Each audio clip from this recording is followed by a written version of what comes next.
Dear friends, after a tiring and stressful day, welcome to Mysterious Sleep Stories.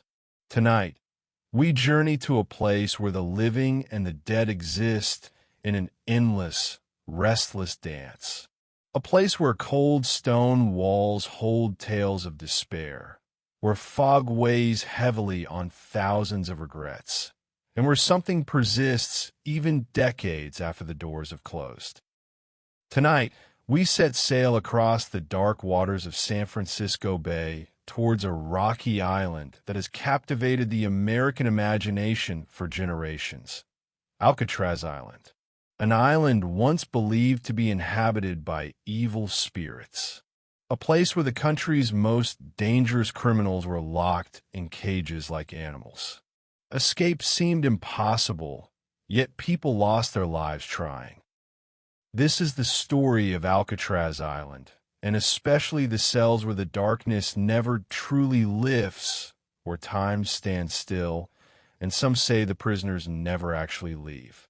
So settle into your pillows, forget the rest of the world, and let's begin our journey across the cold waters to the rock, to Alcatraz, to the cell that never sleeps.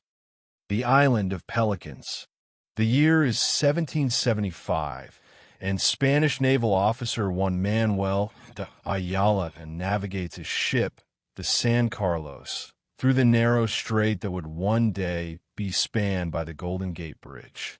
He's the first European to sail into this vast, protected bay, and as he charts the waters, his eyes fall upon a small, rocky island rising from the water like a broken tooth.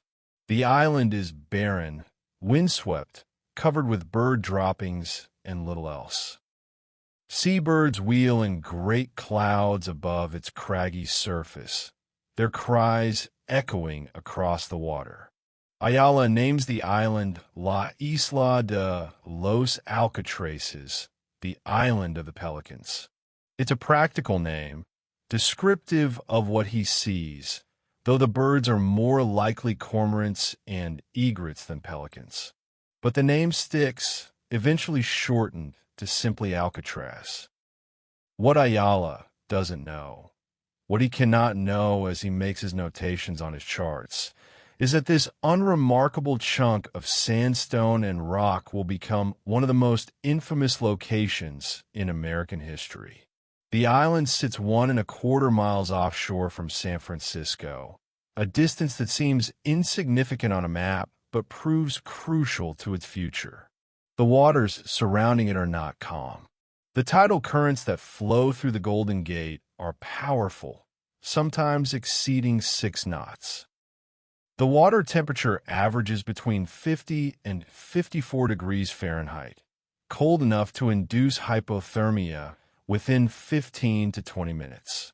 These natural barriers will one day make Alcatraz the perfect prison, but for now, it remains what it has always been: empty, hostile, and lonely.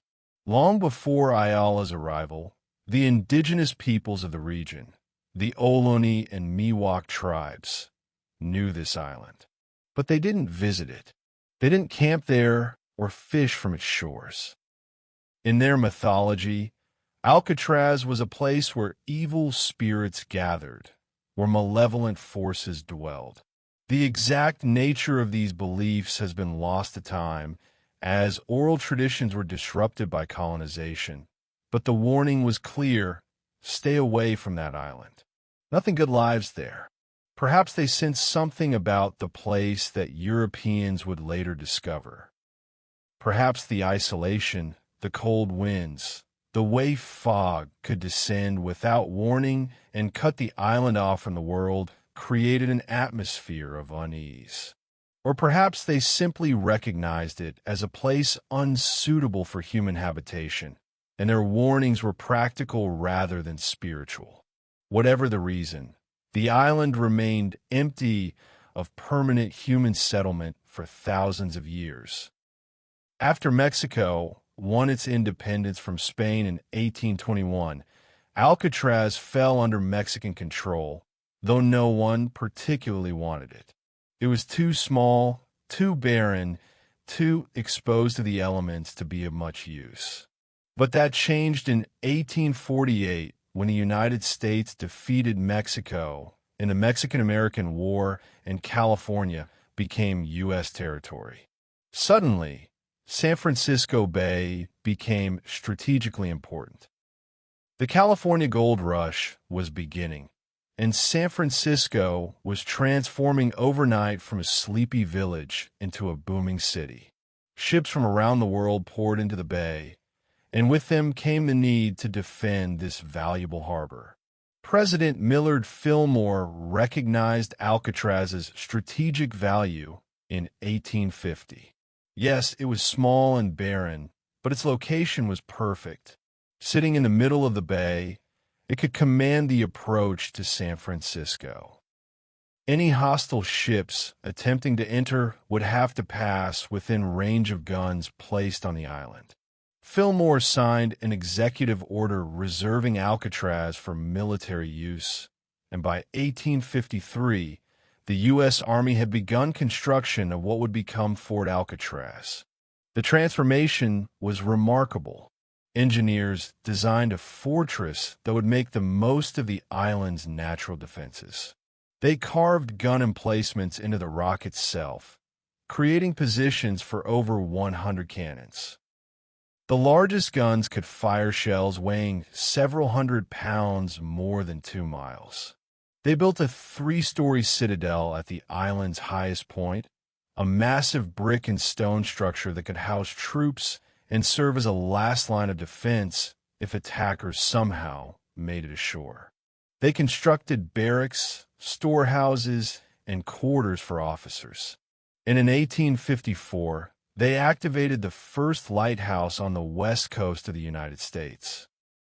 The Alcatraz Lighthouse stood 80 feet above sea level, its beacon visible for miles, warning ships away from the treacherous rocks that lurked beneath the bay's surface. The lighthouse keeper lived in a small house near the tower, one of the few civilian residents of this increasingly militarized island. His routine was simple but crucial: maintain the lamps, ensure the light never went out, keep detailed records of weather and passing ships.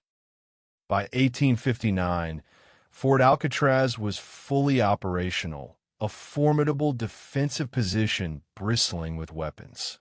Captain Joseph Stewart and 86 men of Company H, 3rd U.S. Artillery, took command. They drilled constantly, practiced loading and aiming the massive guns, prepared for an attack that would never come. Because despite all the preparation, despite the millions of pounds of gunpowder stored in underground magazines, despite the hundreds of cannons aimed at the Golden Gate, Fort Alcatraz never fired a shot in anger. The feared naval attack never materialized. But even as the fortress was being completed, its role was already beginning to shift. In 1859, the same year Captain Stewart took command, the first military prisoners arrived on Alcatraz. The Army needed somewhere to hold soldiers who had committed crimes, deserters, and insubordinates and thieves. The island's isolation made escape unlikely, and the existing buildings could be easily modified to hold prisoners. A small wooden structure was erected to serve as a guardhouse, with cells carved into the rock beneath it. When the Civil War erupted in 1861, Alcatraz found its true calling. As tensions rose and the country tore itself apart, the Union needed somewhere to hold Confederate sympathizers on the West Coast. Citizens suspected of treason, vocal supporters of the Confederacy, civilians accused of aiding the enemy. All of them found themselves ferried across the bay in chains. The wooden lower prison was expanded, new cells added hastily to accommodate the growing population. At one point, Alcatraz held hundreds of prisoners, far more than it had been designed for. Among the prisoners were men like C.L. Weller, chairman of the California Democratic Committee and brother of Governor John B. Weller. His crime was political. He was suspected of being a Confederate sympathizer. Without trial, without formal charges, he found himself locked in a cell on Alcatraz, staring at the distant lights of San Francisco and wondering if he would ever see freedom again. Eventually, he was released, but the experience of arbitrary imprisonment left scars that never healed. After the war ended, Alcatraz continued to function primarily as a military prison. Soldiers convicted of crimes served their sentences there. Deserters, insubordinates, those who had struck an officer, those caught stealing, all the usual infractions of military life, resulted in a trip to the Rock. The population grew steadily. By the 1880s, the wooden structures were showing their age, rotting in the salt air, requiring constant maintenance. Fires were a constant danger. Several broke out over the years, though none were catastrophic. The island survived the Great San Francisco earthquake of 1906, though not without damage. While the city burned and fell into ruins, Alcatraz remained largely intact, its rock foundation impervious to the shaking earth. In fact, Alcatraz temporarily housed prisoners from San Francisco jails whose facilities had been destroyed. The island became a refuge, ironically, in the midst of disaster. By 1907, it was clear that the old wooden structures had to be replaced. The Army designated Alcatraz the Pacific branch of the United States military prison, a formal recognition of its primary function. Between 1910 and 1912, prisoners themselves labored to build their own cage, a massive concrete cell house that rose from the island's highest point. They quarried stone, mixed concrete, laid rebar, and erected walls that would contain them and countless others after them.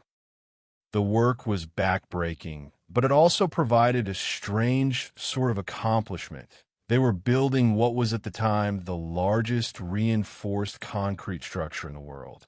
The new cell house could hold over 600 prisoners. It was a marvel of construction, with multiple cell blocks, a modern hospital, a large mess hall, and facilities for workshops where prisoners could learn trades. The cells were small, about 9 feet by 5 feet, but they were solid, built to last. Steam heating was installed, a luxury compared to the drafty wooden buildings. Electric lights replaced oil lamps. It was, in its way, state-of-the-art. But something else had been built into that structure, something the architects and engineers didn't plan for. The isolation of the island, combined with the oppressive routine of prison life, created an atmosphere of psychological pressure that wore down even the strongest men. The wind howled through the corridors. The fog crept through every crack. At night, the only sounds were the fog horn, the slap of waves against rock, and the distant, mocking lights of San Francisco glittering across the water, so close and yet impossibly far away. The indigenous peoples had been right all along. This was not a place meant for human habitation. Evil spirits might not dwell here in any supernatural sense, but the island created its own kind of malevolence, a crushing sense of hopelessness that seeped into the bones and settled into the soul. Prisoners who arrived at Alcatraz as military inmates soon learned that the Rock had a way of breaking a man that had nothing to do with the severity of punishment and everything to do with simply being there day after day, watching the world go by just out of reach. And yet all of this, the fortress, the military prisoners, the decades of operation as an army facility, was merely a prelude. The true infamy of Alcatraz, the reputation that would make it legendary, was still to come. Because in 1933, the United States government decided that it needed a new kind of prison a place to hold the worst of the worst, a facility so secure that escape would be impossible. And their eyes turned to that rocky island in San Francisco Bay, to the fortress that had never fired its guns in battle, but had held prisoners for over 70 years. The stage was set. Fort Alcatraz was about to become Alcatraz Federal Penitentiary. The Island of the Pelicans was about to become the Rock. And men who thought they had seen the worst that prison had to offer were about to discover that they were wrong. The federal prison is born. On October 12, 1933, the United States Department of Justice officially took possession of Alcatraz Island from the War Department. The transfer was part of a broader strategy to combat what many saw as an epidemic of crime sweeping the nation. The 1920s and early 1930s had been the era of prohibition, of bootleggers and gangsters, of Tommy guns and bank robberies. Names like John Dillinger, Bonnie and Clyde, Pretty Boy Floyd. These criminals had become celebrities, romanticized by a public that was both horrified and fascinated by their exploits. The federal government wanted to send a message. Crime would not be glamorized. Criminals, no matter how famous, would face justice. And the most incorrigible of them, the ones who couldn't be controlled in regular prisons, would be sent to a place so secure, so isolated, so unforgiving that they would finally be broken. The place was Alcatraz. The man chosen to transform the old military prison into this new super maximum security facility was James A. Johnston. At 59 years old, Johnston was a seasoned prison administrator who had previously run Folsom and San Quentin, two of California's toughest state prisons. But he had a progressive streak. At San Quentin, he had abolished corporal punishment, improved medical care, and introduced educational programs. He believed in rehabilitation, in treating prisoners humanely while maintaining absolute order. But Alcatraz would test these beliefs. The Bureau of Prisons was explicit in its instructions. This was not a rehabilitation facility. This was a punishment, plain and simple. The prisoners sent to Alcatraz would be those who had caused problems at other federal institutions, those who had attempted escape, those who were too dangerous, too violent, too disruptive to be held anywhere else. Johnston's job was not to reform these men. It was to contain them. Johnston threw himself into the work with characteristic intensity. He toured the existing facilities, noted what needed to be upgraded, and began making lists. Every potential weakness had to be eliminated. Every possible escape route had to be closed. The transformation took months and cost hundreds of thousands of Depression-era dollars. But when it was complete, Alcatraz was arguably the most secure prison in the world. The old iron bars were replaced with tool-proof steel. These new bars were specially hardened, resistant to cutting with hacksaws or files. They were set deep into concrete, making them impossible to pry loose. In the shower rooms and other areas where prisoners might be unsupervised, metal detectors were installed, an innovation for the time. Any prisoner passing through would trigger an alarm if they were carrying anything metal. The utility corridors that ran behind the cell blocks were sealed off with locked doors. These corridors contained the plumbing and electrical systems, and Johnston knew that clever inmates might try to access them as an escape route. Guard towers were reinforced and positioned to provide overlapping fields of fire covering every inch of the island. New searchlights were installed, powerful beams that could illuminate the bay at night, making any attempt to swim to shore suicidal. A new dock was constructed, with an electric fence and guard stations. Every delivery to the island would be searched, every item accounted for. Nothing would come on or off Alcatraz without authorization. Even the garbage was monitored.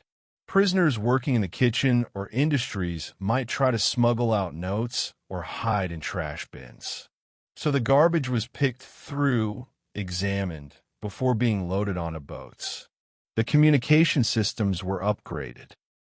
A direct phone line to the San Francisco police. Emergency protocols in case of escape or riot. A sophisticated alarm system that could be triggered from multiple locations throughout the prison. Johnston wanted guards to be able to summon help instantly if something went wrong. But the most significant changes were psychological rather than physical. Johnston instituted what he called a privilege system. At Alcatraz, prisoners had exactly 4 rights: food, clothing, shelter, and medical care. That was it. Everything else, working, writing letters, receiving visits, having recreation time, access to the library, all of these were privileges that had to be earned through good behavior. The message was clear. Obedience was the only currency that mattered. There was also the rule of silence. For the first few years of operation, prisoners at Alcatraz were not permitted to speak to each other. Not in their cells, not in the mess hall, not in the recreation yard. Silence at all times except when addressed by a guard. The psychological torment of this rule cannot be overstated. Human beings are social creatures. We need interaction, conversation, connection. To be surrounded by other people, yet forbidden to speak, creates a special kind of hell. The mind turns inward. Conversations happening only in the echo chamber of one's own thoughts. Some men adapted. Others began to unravel. Johnston hired his staff carefully. He wanted guards who were disciplined, who would follow procedures, who wouldn't be corrupted by the criminals they oversaw. The ratio of guards to prisoners was to be the lowest of any American prison, roughly 1 guard for every 3 inmates. The guards were trained extensively, drilled on emergency procedures, taught to be vigilant without being cruel. Associate Warden J. Shuttleworth was Johnston's second-in-command, a man who shared Johnston's vision of an orderly, escape-proof facility. Together, they created a daily routine for the prisoners that was rigid, monotonous, designed to break the spirit of even the most rebellious inmates through sheer, grinding repetition. On August 11th, 1934, the first prisoners arrived at Alcatraz Federal Penitentiary. They came by train from other federal prisons, shackled and under heavy guard. At the dock in San Francisco, they were transferred to a prison launch and ferried across the bay. Many of them had heard rumors about Alcatraz, whispered tales in the yards of Leavenworth or Atlanta. Now they would experience it firsthand. As the boat approached the island, the prisoners could see the cellhouse looming above them, its windows like dead eyes staring out across the water. The dock was crowded with guards, all of them armed, all of them watching. The procedure was precise. Prisoners were unloaded one at a time, still shackled, and marched up a steep path toward the cellhouse. With every step, San Francisco grew smaller behind them, the city fading into the distance until it seemed like a mirage, something imagined rather than real. Inside the cellhouse, the processing began. Prisoners were strip-searched, issued new uniforms, given a number. They were no longer names, they were numbers now. They were photographed from multiple angles, their fingerprints were taken, their physical characteristics were noted in meticulous detail. Tattoos, scars, birthmarks, everything was recorded. If they ever escaped, if they ever made it off the island, these records would help in identifying and recapturing them. Then came the cell assignment. The guards led each prisoner to his cell, a concrete box measuring 9 feet by 5 feet by 7 feet high, a bed, a small sink, a toilet, a tiny table that folded down from the wall, a shelf. That was it. No windows to the outside. The cells faced interior corridors deliberately designed so that no prisoner could see San Francisco or the bay. In the back wall of each cell was a small air vent, 6 inches by 9 inches, covered by a metal grill. This vent led to utility corridors behind the cells, but it was far too small for a man to fit through, or so the architects believed. The cell door was a lattice of tool-proof steel bars that slid open and closed on a track. It was controlled from a central mechanism that allowed guards to open an entire tier of cells simultaneously or select individual cells. When it closed, it made a sound like a thunderclap, a sound that echoed through the cell block and became the defining soundtrack of Alcatraz. That sound, the harsh metallic clang of steel against steel, would ring in the prisoners' ears day and night, awake and asleep, a constant reminder of their confinement. Within days of opening, Alcatraz received its first celebrity inmates. These were the public enemies that Edgar Hoover and his FBI had been hunting. These were the gangsters whose exploits had been front-page news. And now they were here, locked in cells no bigger than a closet, subjected to a routine so strict that it bordered on torture. The average population at Alcatraz would remain around 260 to 275 prisoners. The facility could hold 336, but it never reached capacity. This was deliberate. The Bureau of Prisons only sent inmates to Alcatraz when they had exhausted all other options. You couldn't be sentenced directly to Alcatraz by a court. You had to earn your way there by being unmanageable elsewhere. And once you were there, getting out was nearly impossible. The average stay was 5 years, though some men would spend decades on the island. The goal was behavior modification through isolation and routine. Once prison officials decided a man had learned to follow the rules, that he was no longer a threat, he would be transferred back to another federal prison to finish his sentence. But that decision was entirely in the hands of the administration. Prisoners had no legal recourse, no way to appeal. All they could do was obey and wait. From the very beginning, Alcatraz developed a reputation. Guards who worked there spoke of it in hushed tones, even to other law enforcement. The isolation got to everyone, not just the prisoners. Being assigned to Alcatraz meant living on the island, away from the mainland, in a world that existed according to its own rules. Guard families live in apartments on the island, their children taking a ferry to San Francisco schools every day.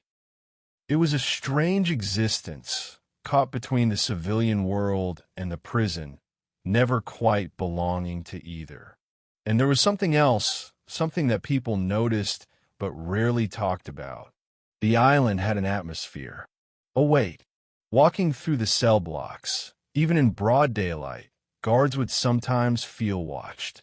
Cold spots would appear in certain cells for no reason. Shadows seemed to move in peripheral vision. These things were easy to dismiss, to attribute to stress or imagination.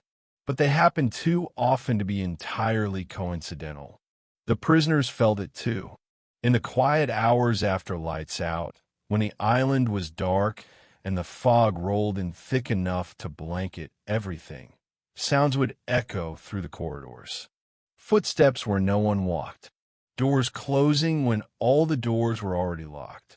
Whispers in languages that might have been heard or might have been the wind playing tricks. The indigenous peoples had warned that this was a place of evil spirits.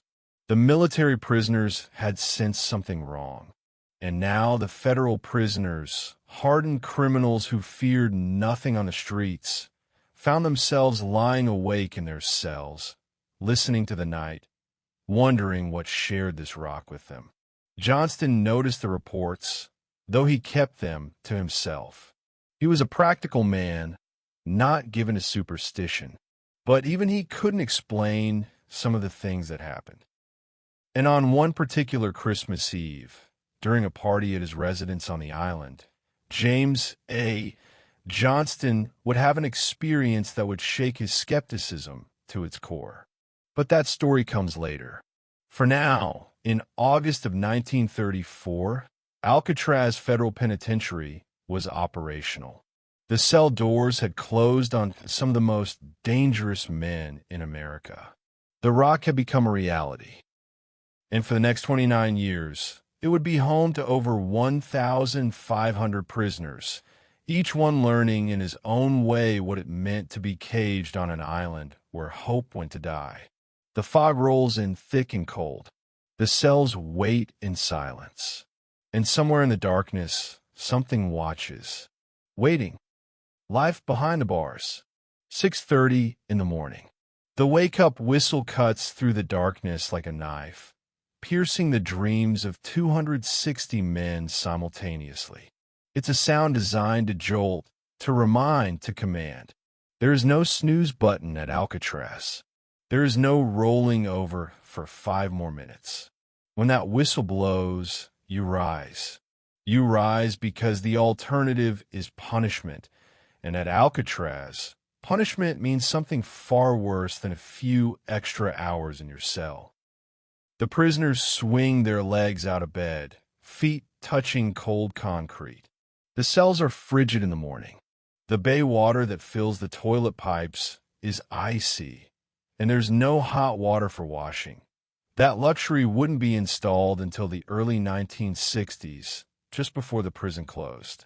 So they splash their faces with water so cold it makes their teeth ache, and they dress quickly in the prison-issue clothing. Denim pants, a chambray shirt, rough cotton underwear that never quite feels clean no matter how many times it's washed. Each man has 20 minutes to make himself presentable according to Alcatraz standards. The bed must be made with military precision, the blanket pulled tight enough that a quarter would bounce on it. All personal items, and there are precious few of these, must be arranged on the shelf in the prescribed order. Nothing can be out of place. Guards will inspect every cell, and any deviation from the rules results in a disciplinary report. The small table and seat that fold down from the wall must be folded back up. The floor must be swept with the small broom provided. The sink must be wiped down. The toilet bowl must be scrubbed. Even the bars of the cell must be wiped clean of dust and fingerprints. This is the routine that will govern every waking hour at Alcatraz. Order, cleanliness, obedience. At 6:50, the morning count begins.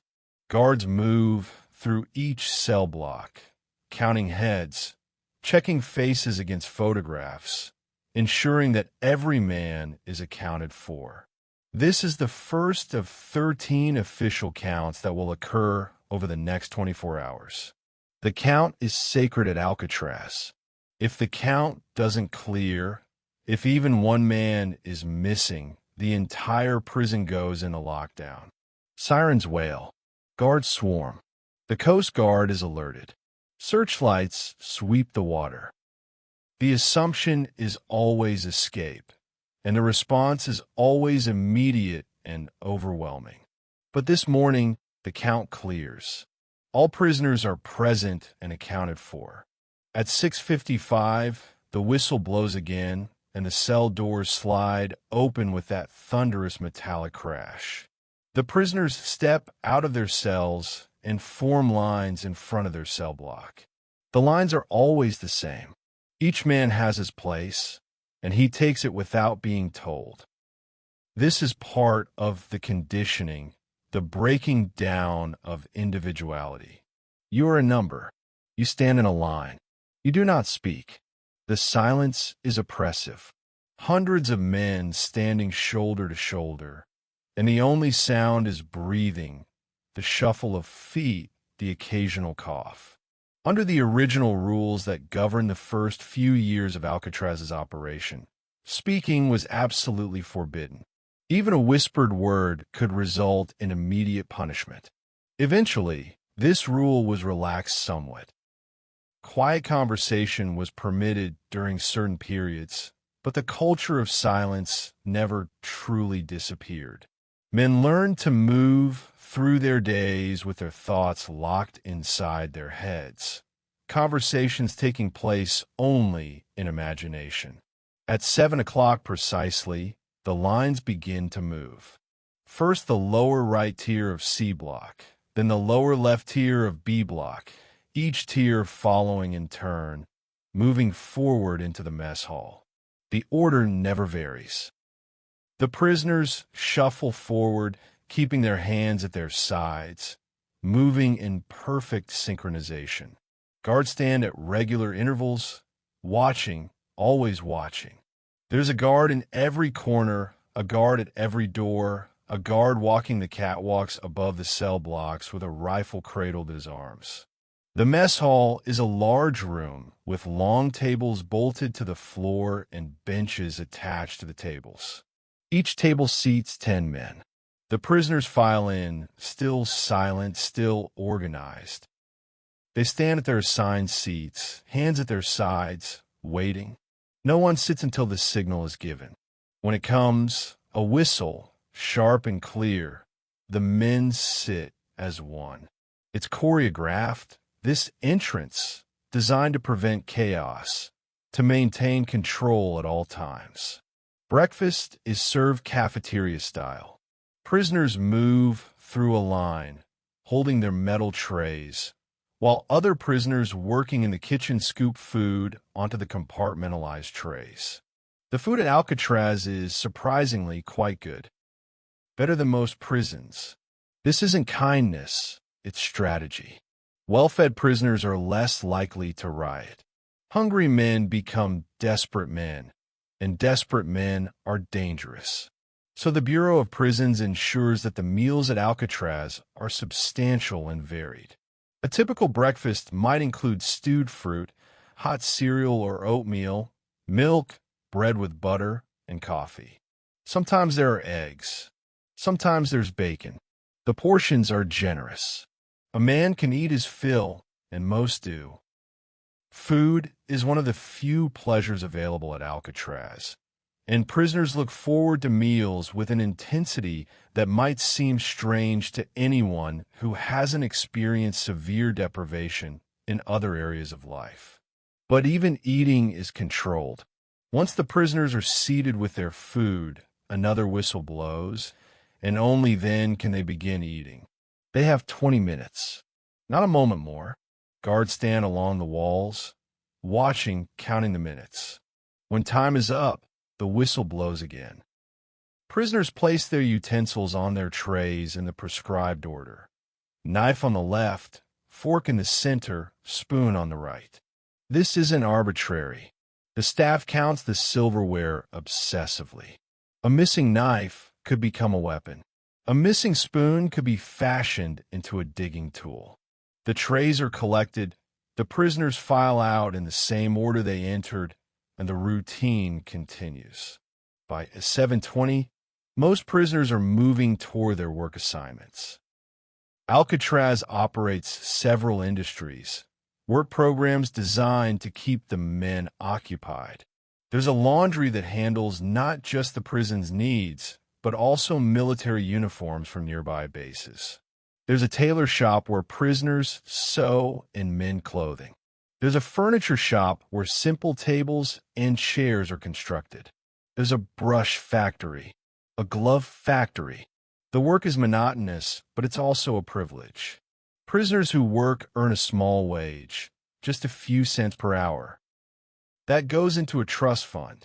They'll receive this money when they're eventually released, though for many at Alcatraz, release seems so far away as to be meaningless. Still, having something to do, Having a task that occupies the hands and the mind is better than sitting in a cell for hours with nothing but your thoughts for company. Those who haven't earned the privilege of work are returned to their cells after breakfast. This is called idle time, though there's nothing restful about it. These men sit in their 9 by 5 foot boxes, staring at concrete walls, listening to the sounds of the prison around them. Some read. Books from the prison library are available to those who have earned that privilege. Others write letters, though letters are strictly limited. 1 letter per week, 2 pages maximum, to be sent only to immediate blood relatives. Every letter is read by the prison censor. Anything deemed inappropriate, complaints about conditions, discussions of escape, even excessive emotion, results in the letter being confiscated and the prisoner losing letter-writing privileges. At 9:30, a rest period is announced for those at work. 15 minutes to smoke a cigarette if you've earned that privilege, to use the restroom, to stretch. Then it's back to work. The morning drags on, measured by whistles and counts. Time at Alcatraz doesn't flow. It drips, each minute feeling like an hour, each hour like a day. At 11:30, the work whistle blows again. Prisoners stop what they're doing, assemble in front of their work areas, and are counted by the foreman. The numbers are phoned in to the lieutenant of the watch. When all numbers clear, the prisoners are marched back to the cell house and through the recreation yard. Another line forms for the midday meal. Lunch is the main meal of the day, and it's substantial. Soup meat, perhaps roasted pork shoulder, beef pot pie, or baked chicken, with vegetables, bread, and tea or coffee. There might be dessert, apple pie, cake, jello. The menu varies, but it's always filling. Some prisoners actually request transfers to Alcatraz specifically because of the food quality. The irony is not lost on anyone. After lunch, prisoners are locked in their cells for the noon count.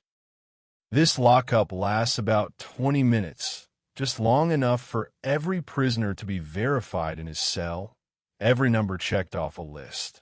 Then it's back to work for those who have assignments, back to idle time for those who don't. The afternoon is a mirror of the morning. Work count, work count. The routine is designed to be mind-numbing, to crush individuality through repetition. At Alcatraz, you don't think for yourself. You don't make decisions. You simply follow the routine day after day after day. At 4:30, the workday ends. Prisoners are marched back to the cell house for the final meal of the day. Dinner is similar in presentation to lunch, though often lighter. Soup, vegetables, bread, perhaps cold cuts, or a casserole made from lunch leftovers. Again, there's often dessert. The meals at Alcatraz are predictable in their quality, and this predictability becomes something to hold on to, a small constant in a world of crushing routine. After dinner, prisoners return to their cells. The doors slide shut with that defining crash of metal on metal. From roughly 5:30 until lights out at 9:30, this is free time, though the freedom is illusory. Men sit in their cells. They can read if they have books. They can write letters if they haven't used their weekly quota. They can draw or paint if they've earned our privileges. Some men exercise, doing push-ups and sit-ups in the cramped space. But mostly they think, they remember. They count the days since they arrived and try not to count the days until they might leave. The isolation eats at them. The silence presses in. The concrete walls seem to shrink with each passing hour. There are no clocks visible to prisoners. Time becomes elastic, stretching and contracting. Minutes can feel like hours. Hours can vanish into a haze where you can't remember if you've been sitting for 20 minutes or 2 hours. This is intentional. Disorientation is part of the punishment. The toilets flush with cold salt water, and they have a tendency to back up, filling the cells with a smell that makes grown men gag. There's no privacy for bodily functions. The cells face each other across the corridor, and guards patrol constantly. You learn to live with the humiliation, or you don't learn, and you break. Some prisoners adapt. They create routines within the routine. One man might do exactly 50 push-ups at exactly 7 o'clock every evening. Another might pace his cell precisely 100 times after dinner. These self-imposed structures help maintain sanity, give a sense of control in a place where control has been stripped away. Others don't adapt. They unravel slowly or quickly, their grip on reality loosening with each passing day. They start talking to themselves, conducting elaborate conversations with imaginary companions. They develop tics, repetitive behaviors that serve no purpose but which they can't stop. They see things that aren't there, hear voices in the silence. The isolation cells, particularly those in D block, are even worse. These are reserved for serious infractions, for men who break the rules, who assault guards, who are found with contraband. In D block, prisoners are locked down 23 hours a day. They eat all meals in their cells. They have no work privileges, no recreation, no library access. 2 showers per week supervised. The rest of the time, they sit in their cells with nothing to do, no one to talk to, nowhere to go. And then there's the hole. The 5 cells at the end of D block that represent the absolute bottom of the Alcatraz experience. Here, prisoners are stripped of everything. No clothes, no mattress except at night, and even that is removed in the morning. No light. The cells are solid steel, with solid doors, completely dark when those doors are closed. No sink, no toilet, just a hole in the floor that's flushed remotely by a guard. Men sent to the hole can stay there for up to 19 days. They exist in complete darkness and near-complete silence. The sensory deprivation is absolute. Some men emerge broken, docile, willing to follow any rule just to avoid going back. Others emerge crazier than they went in, their minds shattered by the experience.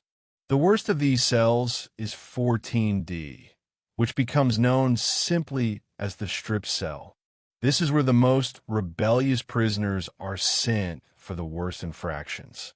The cell is lined with steel to prevent prisoners from hurting themselves. There's no bed, no toilet, no light, no heat. Just cold steel and darkness. Prisoners are placed in this cell naked, given restricted diets, sometimes just bread and water. They can be kept there for 1 or 2 days at a time, though it feels like an eternity. Stories circulate about cell 14D. Guards whisper about it. Prisoners who have been there refuse to talk about it. There's something wrong with that cell, beyond the obvious cruelty of its purpose. It's colder than it should be, even accounting for the lack of heat. Men place their report feeling presences, sensing that they're not alone. Some emerge claiming they were attacked by something in the darkness. Most guards refuse to enter the cell alone. One particular incident, which occurred sometime in the mid-1940s, becomes legendary. A prisoner is placed in 14D for fighting. He begins screaming almost immediately, claiming there's something in the cell with him, something with glowing eyes. He screams that it's attacking him. The guards ignore him. Prisoners in isolation always scream, always claim to see things. It's part of the breakdown process. The screaming continues all night. Eventually, it stops. In the morning, when the guards open the door, they find the prisoner dead. His face is frozen in an expression of absolute terror. Around his neck are marks, deep bruises as if he's been strangled. But there's no one else in the cell. There's no way anyone could have gotten in.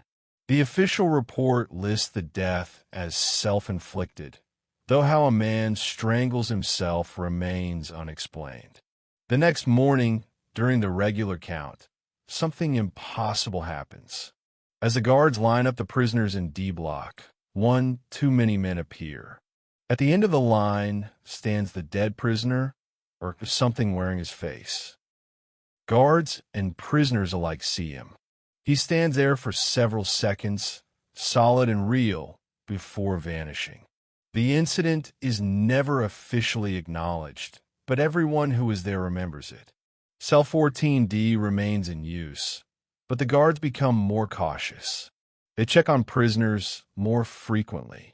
They don't leave men there as long, and they never, ever go into that cell alone. The daily routine continues regardless. Whistles blow. Prisoners march. Meals are served. Work is done. Counts are taken. The machine of Alcatraz operates with mechanical precision, indifferent to the suffering of those caught in its gears.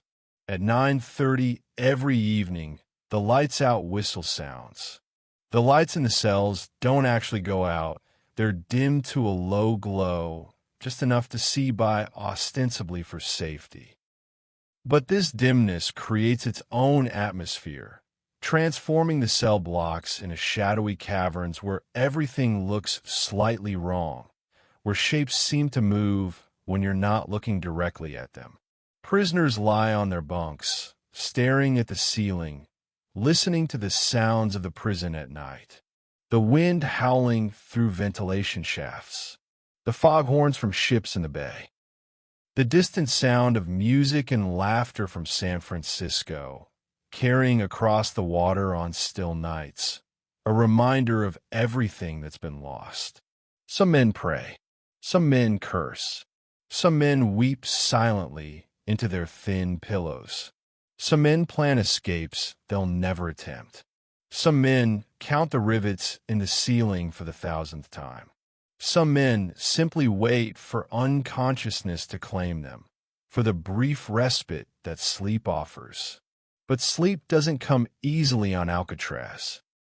The beds are uncomfortable. The cells are cold. The routine has kept the body active, but the mind starved. And at night, the mind races, making up for lost time. Memories surface, unwanted and vivid. Regrets pile up like stones. The past plays on repeat. And sometimes, in the deepest part of the night, prisoners wake to sounds they can't explain. Footsteps in empty corridors. Cell doors opening and closing when all the doors should be locked. Voices speaking in urgent whispers, though the words are never quite clear enough to understand. Most prisoners learn to ignore these sounds, to pull their blankets over their heads and wait for morning. Because what else can they do? Where can they go? They're trapped here on this rock in the bay, surrounded by water and guards and walls. The routine begins again at 6:30 the next morning. And the morning after that. And the morning after that. Days blur into weeks. Weeks blur into months. Months blur into years. Some men serve their entire sentences and never break the rules, never cause trouble, simply endure. Others crack under the pressure and find themselves in D block, in the hole, facing punishments that break them further. This is life at Alcatraz.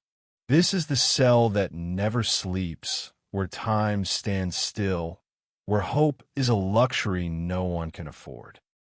This is the rock, and for the men who live here, each day is an eternity, each night a test of sanity. The fog rolls in. The routine continues. And somewhere in the darkness, the island watches and waits. The infamous Inmates. When the doors of Alcatraz first opened in August 1934, the Bureau of Prisons made sure to send a message. This wasn't just another prison. This was where America's most notorious criminals would be housed, broken, and forgotten. And leading that first wave of infamous inmates was a man whose name had become synonymous with organized crime in America. Alphonse Gabriel Capone, better known to the world as Al Capone, or simply Scarface. On August 19, 1934, Al Capone arrived at Alcatraz, designated as prisoner EZ-85. He was only 35 years old, but he looked older, worn down by years of excess and the beginning stages of untreated syphilis that would eventually destroy his mind. The man who had once ruled Chicago's underworld, who had made millions from bootlegging during Prohibition, who had ordered murders with a casual wave of his hand, was now just another inmate in denim work clothes. But Capone's reputation preceded him. At previous prisons, particularly at the federal penitentiary in Atlanta, he had lived like a king. His cell had been furnished with expensive items. He'd had a radio, unheard of for most prisoners. Guards had congregated around his cell in the evenings to listen to shows with him, chatting and laughing as if they were friends rather than captors and captive. Capone had money on the outside, and money could buy comfort even behind bars. He'd paid off guards, arranged special privileges, essentially run his organization from inside his cell. Alcatraz was designed to end all of that. At Alcatraz, there were no special privileges. Your wealth on the outside meant nothing here. Your reputation meant nothing. You were a number, and numbers are all equal. The adjustment was difficult for Capone. He tried, at first, to operate the way he always had. He attempted to bribe guards, offering substantial sums for small favors. The guards reported every attempt, and Capone found himself disciplined, losing what few privileges he'd managed to earn. He tried to intimidate other prisoners, trading on his reputation. But the other prisoners at Alcatraz were themselves hardened criminals. They weren't impressed by Capone's past. If anything, they resented him for thinking himself superior. One prisoner in particular, a bank robber from Texas named Jimmy Lucas, took it upon himself to remind Capone that at Alcatraz, everyone was equal. One day in the exercise yard, Lucas walked up to Capone and, without warning, struck him in the face with a fistful of nickels. The attack left Capone with cuts and bruises, but more significantly, it damaged his ego. The message was received: your glory days are over. Capone found one outlet for expression that was acceptable under Alcatraz rules: music. He was permitted to play the banjo, and he practiced for hours in the shower room where the acoustics were better. Other prisoners would sometimes listen to him play, and for brief moments, Capone could forget where he was, lose himself in the music. Some say you can still hear the faint sound of a banjo from those shower rooms today, though whether that's acoustics, imagination, or something else is impossible to determine. But as the years passed, Capone's mental state deteriorated. The syphilis that had infected him years earlier, never properly treated, began destroying his brain. He became confused, disoriented. He would forget where he was, sometimes believing he was back in Chicago, running his empire. He would have conversations with people who weren't there. His behavior became so erratic that prison officials eventually transferred him to the prison hospital, where he could be monitored more closely. In January 1939, after serving nearly 5 years at Alcatraz, Capone was transferred to Terminal Island in California and eventually released on parole. He would live another 8 years, but they were years of increasing mental incapacity. The syphilis destroyed his mind completely, reducing him to a childlike state. He died in 1947, at age 48, a shadow of the powerful crime boss he'd once been. Alcatraz didn't kill him, but it certainly contributed to his decline. Another of Alcatraz's early residents was George Machine Gun Kelly Barnes, designated as Prisoner AZ-117. Kelly had earned his nickname and his reputation through a series of brazen robberies and, most notoriously, the kidnapping of wealthy businessman Charles Urschel in July 1933. Kelly and his wife Catherine had held Urschel for 9 days, demanding a ransom of $200,000, an astronomical sum during the Depression. They'd received the money and released Urschel unharmed, but the FBI manhunt that followed was relentless. Kelly had been captured in September 1933 and sentenced to life in prison. He arrived at Alcatraz in its first year of operation, and his reputation preceded him. The newspapers had painted him as a violent, dangerous gangster, a cold-blooded killer who wouldn't hesitate to gun down anyone who got in his way.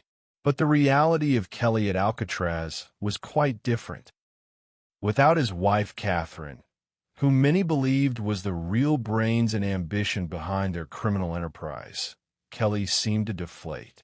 He was, at heart, a man who had wanted to be respected, to be feared, to be important. At Alcatraz, none of those things mattered. He followed the rules.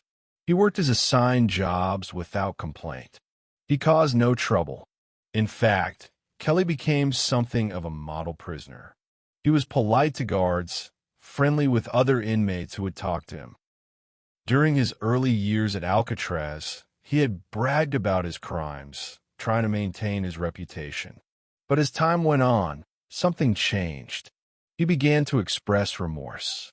He wrote letters to Charles Urschel, his kidnapping victim, apologizing for what he'd done.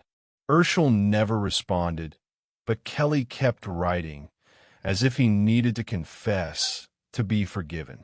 Other prisoners found Kelly surprisingly likable. He had a quick wit and a knack for storytelling. During the brief periods when conversation was permitted, Kelly would hold court, entertaining his fellow inmates with tales from his criminal past.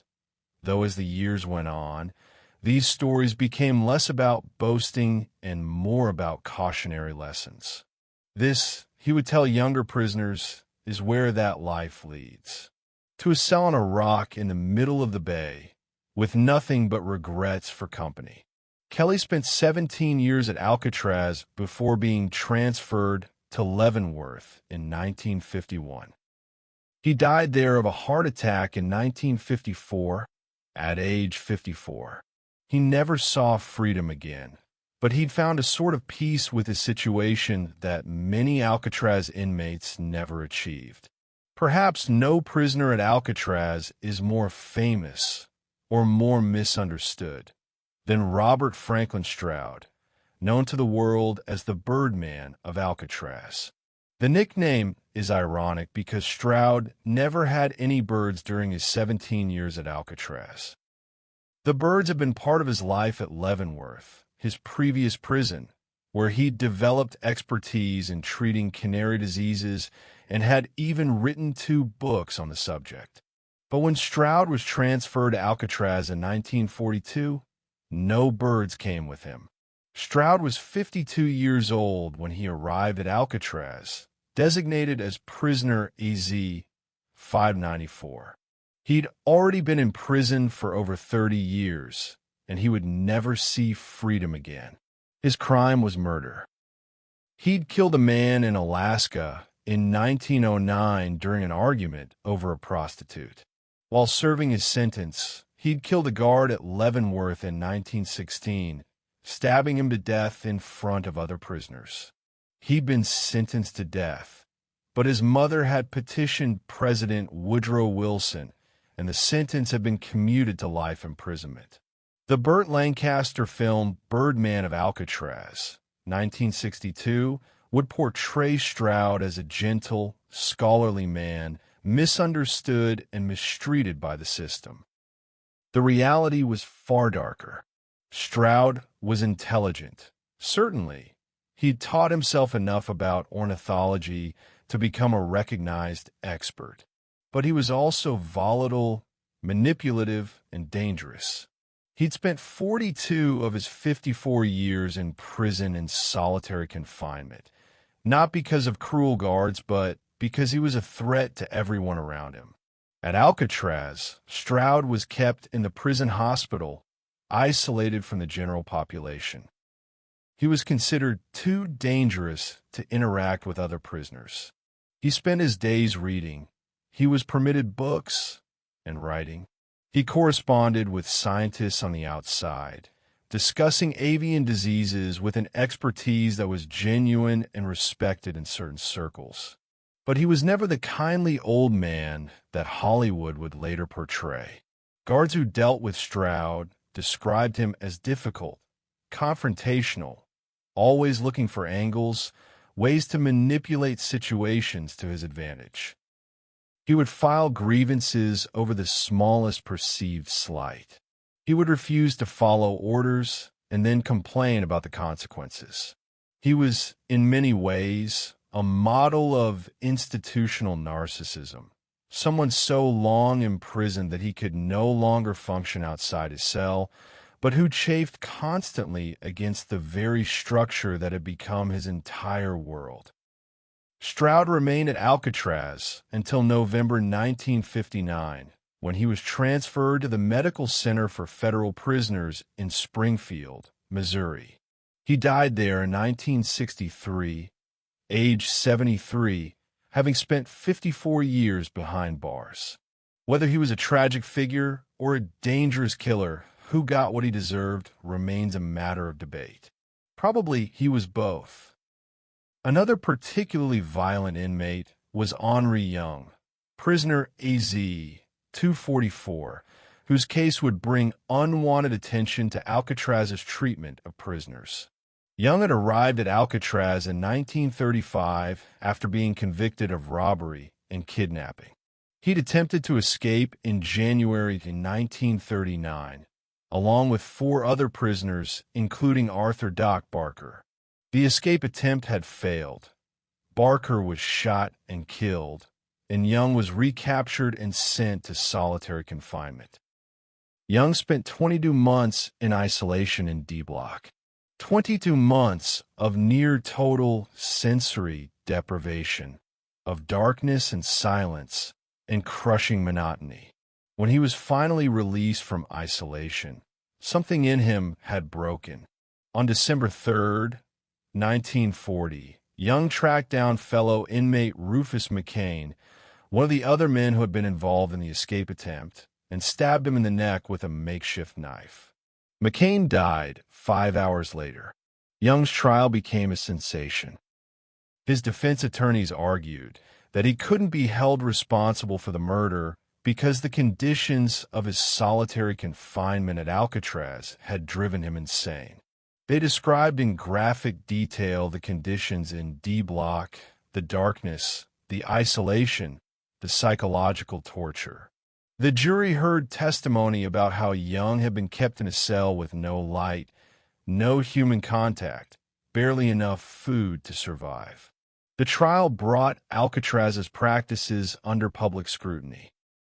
Critics argued that the prison's isolation techniques amounted to cruel and unusual punishment. The case became a rallying point for prison reform advocates. Ultimately, Young was convicted of manslaughter rather than murder, and his sentence was extended by just a few years, a relatively light punishment that was seen as an implicit criticism of Alcatraz's methods. The case had lasting effects. While Alcatraz never abolished its isolation cells, the conditions were improved somewhat, and the length of time prisoners could be held in complete isolation was reduced. Young himself would serve the rest of his sentence at Alcatraz before being transferred to another prison, where he eventually died. Then there were the escape artists, men who had been sent to Alcatraz specifically because they kept escaping from other prisons. Men like Alvin "Creepy" Karpis, who held the distinction of being public enemy number one before his capture, and who had served more time at Alcatraz than any other inmate, 26 years. Karpis, designated as AZ-325, arrived at Alcatraz in 1936. He'd been a member of the Barker Karpis gang, one of the most successful criminal organizations of the early 1930s. They'd robbed banks and trains, kidnapped wealthy businessmen for ransom, and killed anyone who got in their way. G. Edgar Hoover himself had participated in Karpis's arrest, and the FBI director made sure that Karpis ended up at Alcatraz, where escape would be impossible. Karpis adapted to Alcatraz better than most. He was intelligent, disciplined, and patient. He learned to play the system, earning privileges through good behavior, never causing enough trouble to lose what he'd gained. He worked in the prison bakery, read extensively, and taught himself to play the steel guitar. He even gave guitar lessons to a young prisoner named Charles Manson, who arrived at Alcatraz near the end of its operation. Though whether Manson actually learned anything is debatable. After 26 years at Alcatraz and other federal prisons, Karpis was deported to Canada in 1969. He lived another 10 years as a free man before dying in Spain in 1979. Of all the high-profile inmates who spent significant time at Alcatraz, Karpis was one of the few who managed to survive incarceration with his sanity relatively intact. There were others, dozens of others, each with their own story of how they ended up on the rock. Whitey Bulger, the Boston mobster, spent time there. Mickey Cohen, the Los Angeles gangster. Floyd Hamilton, who would survive an escape attempt that killed his companions. Clarence Carnes, a Native American prisoner who became the youngest inmate ever sent to Alcatraz at age 18 and who would be involved in the violent Battle of Alcatraz escape attempt. Each of these men arrive at Alcatraz with a reputation, with a history of violence or escape or both. And each of them learned the same lesson. At Alcatraz, your past meant nothing. You were a number. You followed the routine. You obeyed the rules. And if you were very lucky, if you could maintain your sanity through years of grinding monotony and isolation, you might eventually be transferred somewhere else to finish your sentence. But many never left. They died on the island, buried in the prison cemetery or cremated and their ashes scattered in the bay. Their names were entered in record books and then forgotten. They became part of Alcatraz, their spirits, if such things exist, joining the chorus of the damned that seemed to haunt every cell block, every corridor, every dark corner of the rock. The famous inmates drew attention, but they weren't representative of most of Alcatraz's population. The majority of prisoners were unknowns, men who had committed crimes that never made headlines, who had simply been too much trouble at other prisons. They served their time in obscurity, counting the days, trying not to go mad. And in the quiet hours, when the fog rolled in and the island disappeared from the world, these men, famous and unknown alike, lay in their cells and stared at the darkness and wondered if they would ever be free. Some would be, most wouldn't, but all of them would carry Alcatraz with them for the rest of their lives, a weight they could never shake, a shadow that would follow them even into death. The cells wait. The routine continues. The fog never truly lifts. Punishment and isolation. If the general population cells at Alcatraz represented hell, then D Block was the deepest circle of that hell, a place reserved for those who had sinned even within the already punitive confines of the prison. D Block stood separate from the main cell blocks, a wing of 42 cells designed specifically for disciplinary segregation and isolation. These were not ordinary cells. These were punishment incarnate, concrete, and steel manifestations of absolute control. The isolation cells in D Block came in several varieties, each progressively more severe. The standard isolation cells, if such a term can be used, were similar to regular cells, but with key differences. Prisoners in these cells were locked down 23 hours a day. They received their meals through a slot in the door. They had no work privileges, no recreation, no library access. Once a day, they were allowed out for a supervised shower. Twice a week, they could exercise alone in a small, enclosed yard. The rest of the time, they sat in their cells with nothing to do, no one to talk to, nothing to see but concrete walls. The psychological impact of this isolation was devastating. Human beings are social animals. We need stimulation, interaction, mental engagement. Deprive someone of these things, and the mind begins to turn on itself. Prisoners in isolation would start talking to themselves, conducting elaborate conversations with imaginary companions. They would pace their cells endlessly, wearing paths in the concrete. They would develop obsessive behaviors, rituals that had to be performed in exactly the same way every time. Some prisoners try to maintain their sanity through creativity. They would make up stories, creating entire worlds in their imaginations and living in those worlds rather than confronting the reality of their confinement. Others retreated into memory, reliving their lives outside in minute detail, trying to hold on to who they had been before Alcatraz. But memories fade with time, and eventually, many prisoners found they couldn't remember their own lives clearly. The past became as hazy and unreal as their fantasies. But the standard isolation cells were luxury compared to what came next. At the end of D Block sat 5 special cells known collectively as the Hole. These cells were the ultimate punishment, reserved for the most serious infractions: fighting, attacking a guard, attempting escape, possessing contraband. These offenses could land you in the hole, and once you were there, you understood that everything you'd experienced up to that point had merely been preparation for true suffering. The Hole cells were made of solid steel. The doors were steel. The walls were steel. When the door closed, no light entered.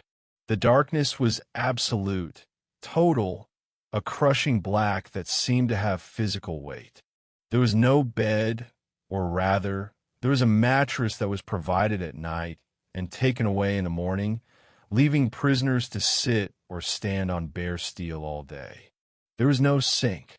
There was no toilet, just a hole in the floor that was flushed remotely by a guard. Prisoners sent to the hole were stripped of everything. Their clothes were taken away. They wore nothing. The steel was cold against bare skin, drawing heat from the body, leaving prisoners shivering uncontrollably. They were given restricted diets, sometimes just bread and water. They could be kept in these conditions for up to 19 days, though most prisoners lost track of time after the first few days. Without light, without any way to mark the passage of time, hours became indistinguishable from days. The sensory deprivation was absolute. In complete darkness, the mind begins to hallucinate, creating sights where there are none. Prisoners would see lights, shapes, faces. They would hear sounds, voices, music, screams. Whether these were products of stressed minds or something else is open to interpretation, but the experiences were real to those who had them, and they were often terrifying. Some prisoners emerged from the hole broken, docile, willing to follow any rule, obey any command, just to avoid going back. They had been reconditioned through suffering, their will to resist crushed. Others emerged worse than they had entered, their minds fractured by the experience, their grip on reality permanently loosened. These men would be transferred to the prison hospital and sometimes eventually to psychiatric facilities, though in that era, mental health treatment was primitive at best. And then there was Cell 14D, the worst of all the whole cells, a place that acquired a reputation so dark that even hardened guards spoke of it with unease. Cell 14D was the strip cell, though it was more accurately a torture chamber dressed up with bureaucratic language. This cell was lined with steel to prevent prisoners from hurting themselves. At least, that was the official reason. The reality was that the steel made the cell even colder, even more hostile to human survival. Prisoners sent to 14D were stripped completely naked. They were given no mattress, not even at night. They slept on bare steel. The diet was even more restricted than in the other whole cells, sometimes just bread and water for days. The darkness was absolute. The cold was crushing. And something else was there, something that multiple prisoners reported independently, something that guards whispered about but never officially acknowledged. The cell was wrong. It wasn't just cold, it was frigid, often 20 degrees colder than the surrounding cells, with no explanation for the temperature difference. Prisoners placed there reported sensing a presence, feeling that they weren't alone. Some said they heard breathing that wasn't their own. Others reported seeing glowing eyes in the darkness, though how anyone could see anything in that absolute black was impossible to explain. One particularly chilling account, which would become part of Alcatraz legend, occurred in the mid-1940s. A prisoner, his name has been lost to history or perhaps deliberately scrubbed from records, was placed in cell 14D for fighting. Almost immediately, he began screaming. Not the usual shouts of protest or demands to be released, but screams of genuine terror. He was yelling that something was in the cell with him, something with glowing eyes, something that was attacking him. The guards on duty that night heard him but didn't investigate. Prisoners in isolation always claimed to see things. It was part of the breakdown process. Besides, there was no way anyone else could be in that cell. It was impossible. The screaming continued for hours. The prisoner's voice grew hoarse, then ragged, then finally silent. The guards assumed he'd exhausted himself and fallen asleep. But in the morning, when they opened the door to 14D, they found him dead. His body was cold, much colder than it should have been given the time since death. His face was frozen in an expression of absolute terror, eyes wide, mouth open in a silent scream. And around his neck were marks, deep bruises in the clear pattern of hands. Someone had strangled him. But the cell had been locked from the outside. There was no way anyone could have gotten in or out. The medical examiner struggled to explain the death. The official report eventually listed it as self-inflicted, though how a man strangles himself with enough force to leave such deep bruising was never explained. The guards who found him were shaken.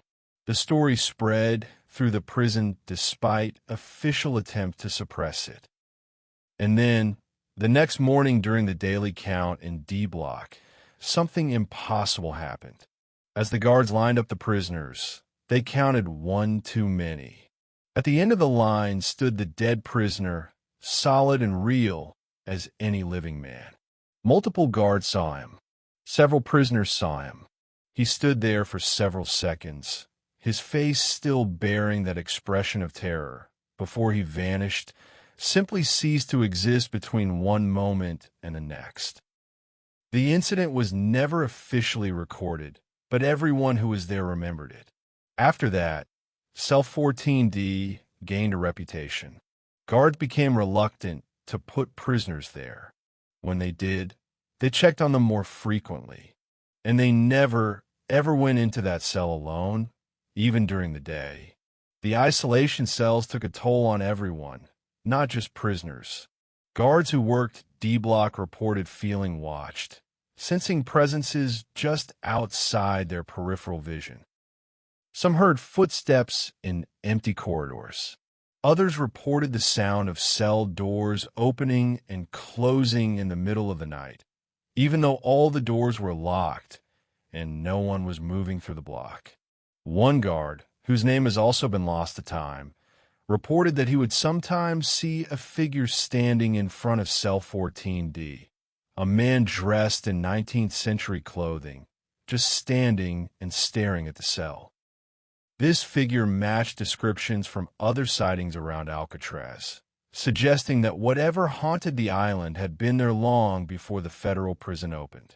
The psychological damage from isolation extended beyond those directly experiencing it. Prisoners in the main population blocks knew about the hole. The threat of being sent there hung over every interaction, every moment.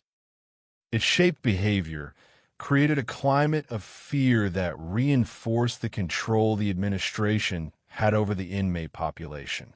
Better to obey, better to submit, than to risk ending up in cell 14D with whatever waited there in the darkness.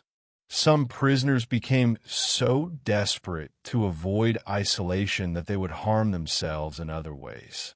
There's the documented case of Roof Purseful, who chopped off his own fingers with an axe rather than face more time in the hole. He grabbed the axe from a fire truck during an emergency, placed his hand on a block of wood, and brought the axe down, severing 4 fingers. Then he begged another inmate to do the same to his other hand. The psychological pain of isolation had become so unbearable that he chose physical mutilation as the lesser evil. Others attempted suicide, though Alcatraz's design made this difficult. The bars were spaced so that prisoners couldn't hang themselves. The cells were monitored frequently. Sharp objects were nearly impossible to obtain, but men found ways. They would swallow broken glass from windows. They would try to drown themselves in the shallow water of their toilet bowls. They would bash their heads against concrete walls with enough force to cause severe injury. The suicide rate at Alcatraz was never officially disclosed, but unofficial accounts suggest it was significant. Men who felt they had nothing left to lose, who saw no end to their suffering, who had been broken by the isolation and routine, simply gave up. Some succeeded in ending their lives. Others tried and failed, earning themselves more time in isolation as punishment for the attempt. The irony wasn't lost on anyone. The prison had been designed to break prisoners, to teach them to follow rules through punishment and isolation. And it worked to a degree. Many prisoners did become more compliant. But the cost was their humanity. The men who left Alcatraz, whether transferred to other prisons or eventually released, were changed. They carried the trauma of that isolation with them for the rest of their lives. Guards, too, were affected, working in D Block, spending hours each day in those corridors of suffering took psychological toll. Some guards became harder, more callous, using cruelty as a shield against empathy. Others couldn't handle it and requested transfers to other posts. And some quietly questioned what they were doing, whether this level of punishment was necessary or moral. But the system continued. The isolation cells remained in use throughout Alcatraz's operation.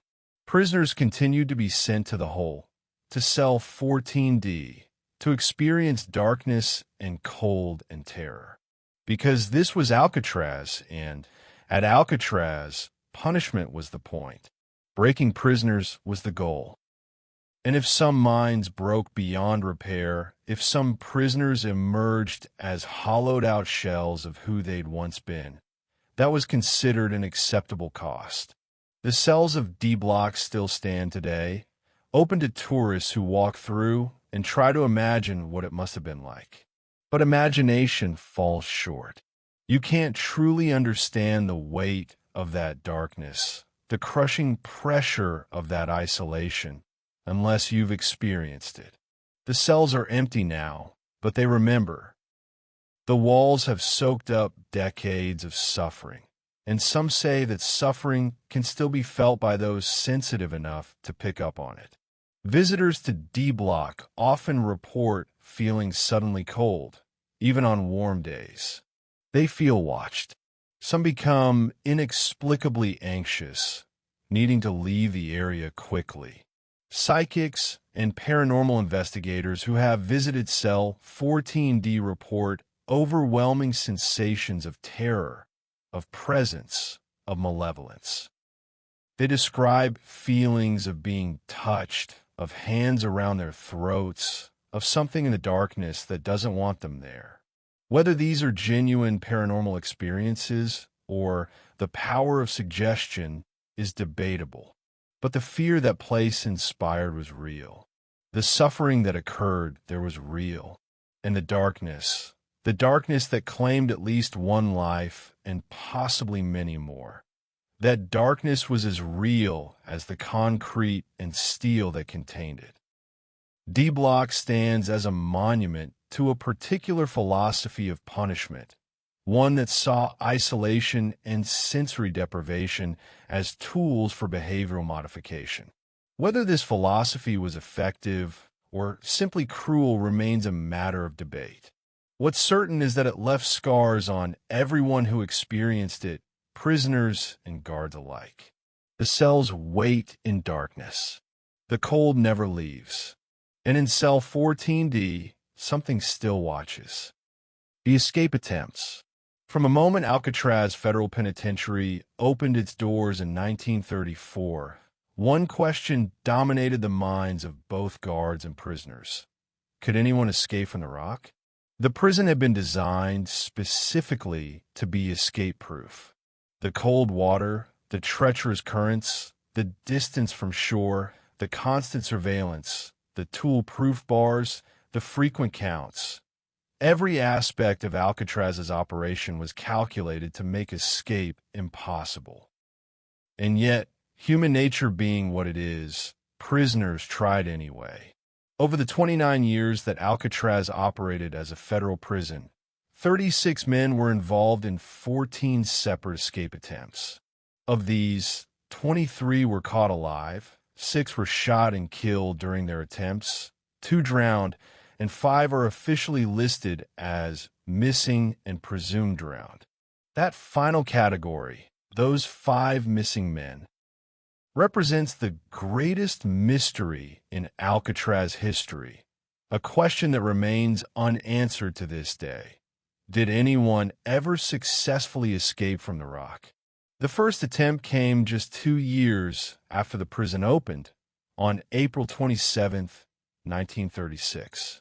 Joseph Bowers, prisoner AZ-210, was working at the incinerator on the island's edge, burning garbage as part of his assigned duty.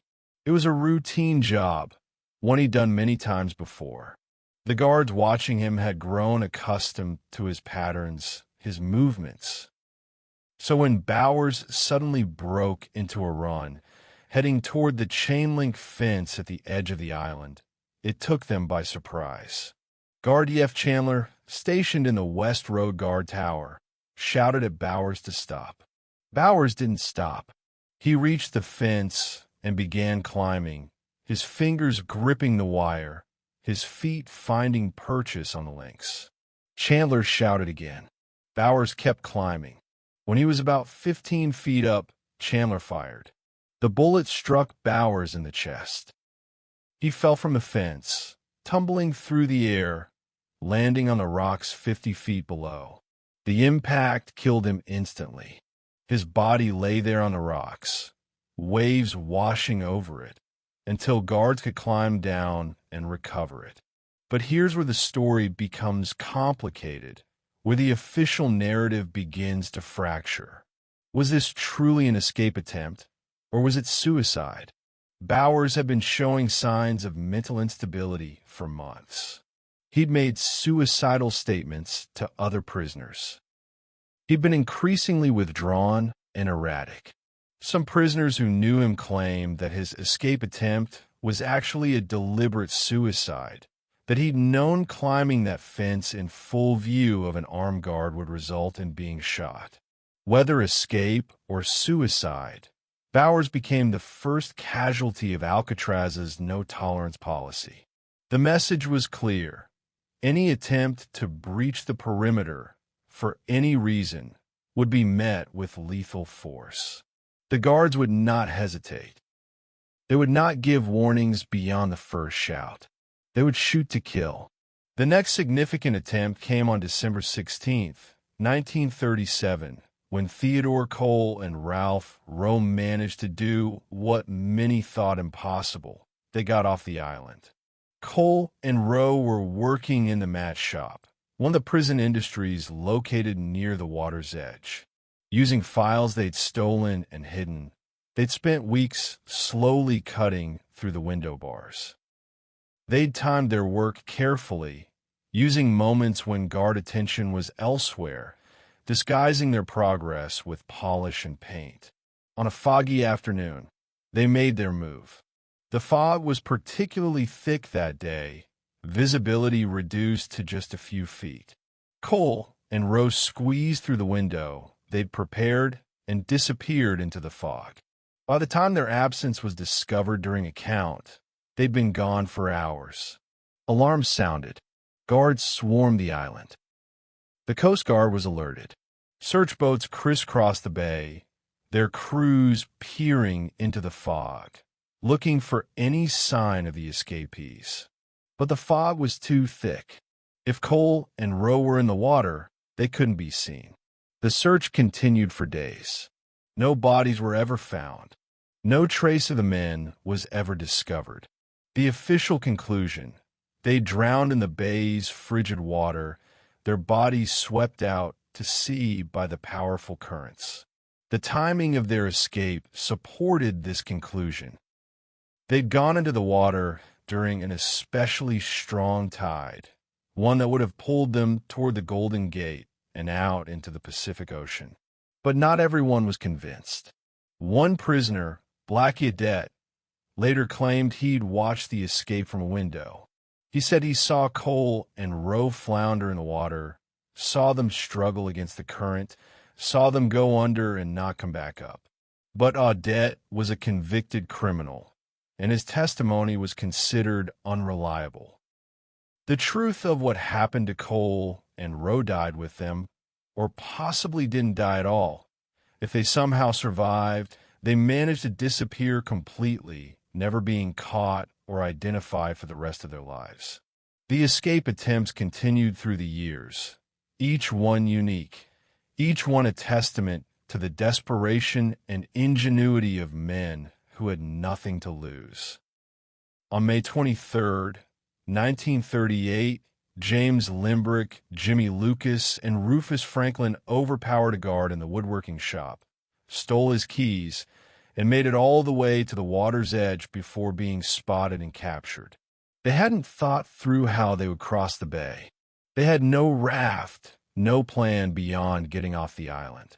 The cold reality of that mile and a quarter of frigid water stretching to San Francisco stopped them as effectively as any wall.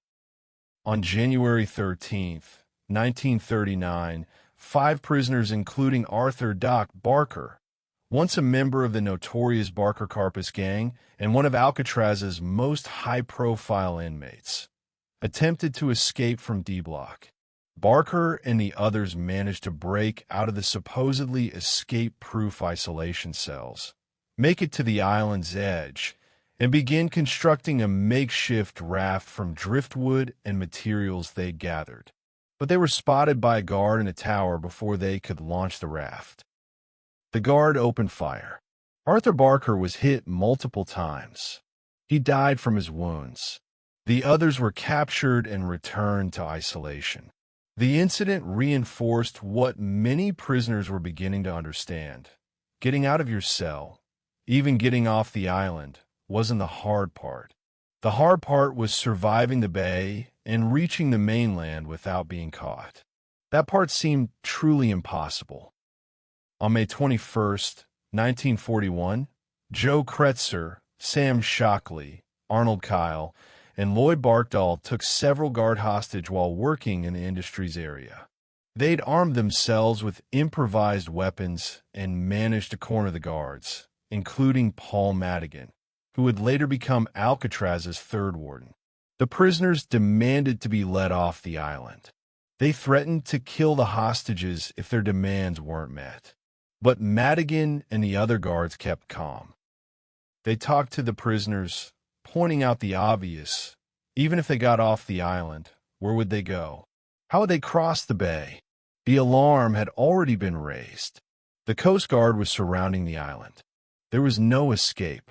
The prisoners had painted themselves into a corner with no way out. After several tense hours, the prisoners surrendered. No one was hurt, but the incident demonstrated how volatile the situation at Alcatraz could become. Men with nothing to lose, trapped on an island with no hope of freedom, could become desperate enough to try anything. The most violent escape attempt in Alcatraz history occurred on May 2nd, 1946, an incident that would become known as the Battle of Alcatraz or the Alcatraz Blastout. It was a carefully planned attempt involving 6 prisoners: Bernard Coy, Joseph Kretzer, Sam Shockley, Clarence Carnes, Marvin Hubbard, and Miron Thompson. The plan was audacious. Coy, who'd lost a significant amount of weight, managed to squeeze through the bars of the gun gallery, a corridor that ran along the top of the cell blocks where armed guards patrolled. The bars were spaced to prevent a normal-sized man from fitting through, but Coy had starved himself deliberately, making himself thin enough to slip between them. Once in the gun gallery, Coy overpowered the guard there and seized his weapons. With guns in hand, the prisoners now had the advantage. They moved through the cell house, releasing other prisoners, taking guards hostage, seizing more keys. For a brief period, they controlled significant portions of the prison, but their plan fell apart over a single key. They needed the key to the recreation yard door, which would give them access to the outside.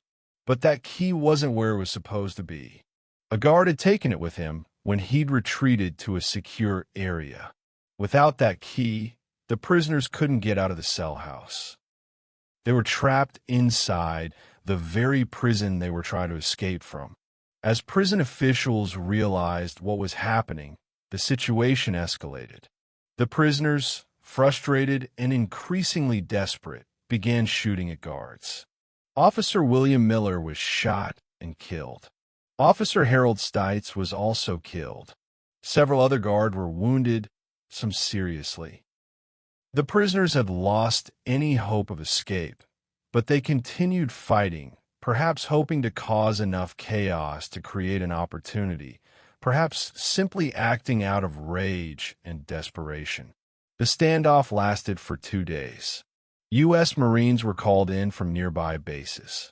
They stormed the cell house with grenades and rifle fire, treating the prison like a combat zone. The sound of gunfire and explosions echoed across the bay. Residents of San Francisco could hear the battle, could see smoke rising from Alcatraz. It made headlines across the country. Prisoners had seized control of the nation's most secure prison. But the ending was inevitable. Gradually, the Marines and guards regained control. 3 of the 6 prisoners involved in the escape attempt were killed during the fighting: Coy, Kretzer, and Hubbard. The other 3, Shockley, Thompson, and Carnes, surrendered. Shockley and Thompson were later executed in the gas chamber at San Quentin for their role in the murders of the 2 guards. Carnes, who was younger and who hadn't directly participated in the killings, received a life sentence. The Battle of Alcatraz was a watershed moment. It proved that even the most secure prison could be vulnerable to a well-coordinated attack from within. It also demonstrated that such attempts were ultimately futile. Even when prisoners managed to seize weapons and control parts of the facility, they still couldn't escape the island. The battle resulted in stricter security measures, more guards, more frequent counts, and a heightened sense of tension that would characterize the prison's remaining years.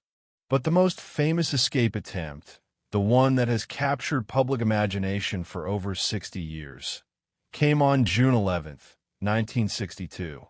This was the escape that would inspire books, movies, and endless speculation. This was the escape attempt that may have actually succeeded. Frank Morris arrived at Alcatraz in January 1960. He was designated Prisoner AZ 1441, and his file painted him as highly intelligent. IQ tests put him at 133, well above average. He was also a chronic escape artist. He'd escaped from multiple prisons over the years, and each time he was caught, he'd be sent somewhere more secure. Alcatraz was supposed to be the end of that pattern, the prison from which even Frank Morris couldn't escape. With him on the rock were brothers John and Clarence Anglin, designated as prisoners AZ 1476 and AZ 1485. The Anglin brothers had also made multiple escape attempts from other prisons. They were bank robbers, not particularly violent, but absolutely determined not to spend their lives behind bars. They've been transferred to Alcatraz specifically because of their escape attempts elsewhere. A fourth man, Alan West, prisoner AZ 1335, joined the group. West was serving time for car theft, and like the others, he'd attempted escape from other facilities. The four men became friends, or as close to friends as you could become in Alcatraz, and together, they began planning something that had never been successfully done before. The plan was brilliant in its conception. The cells in Alcatraz had small ventilation grills in the back walls, 6 inches by 9 inches, leading to utility corridors behind the cells. These grills were secured with rivets. Over months, using tools fashioned from whatever they could steal, spoons from the mess hall, a drill motor from a vacuum cleaner, the men slowly, quietly worked to enlarge these openings. They could only work at night, after the lights were dimmed and most guards were off the cell blocks. They had to work silently, or quietly enough that their sounds blended with the general ambient noise of the prison. They disguised their work with paint and putty. They hid their progress behind cardboard and other materials. When inspections came, everything appeared normal. The ventilation grills led to utility corridors that ran behind the cell blocks. These corridors were technically off-limits, sealed off, but they did eventually lead to the outside.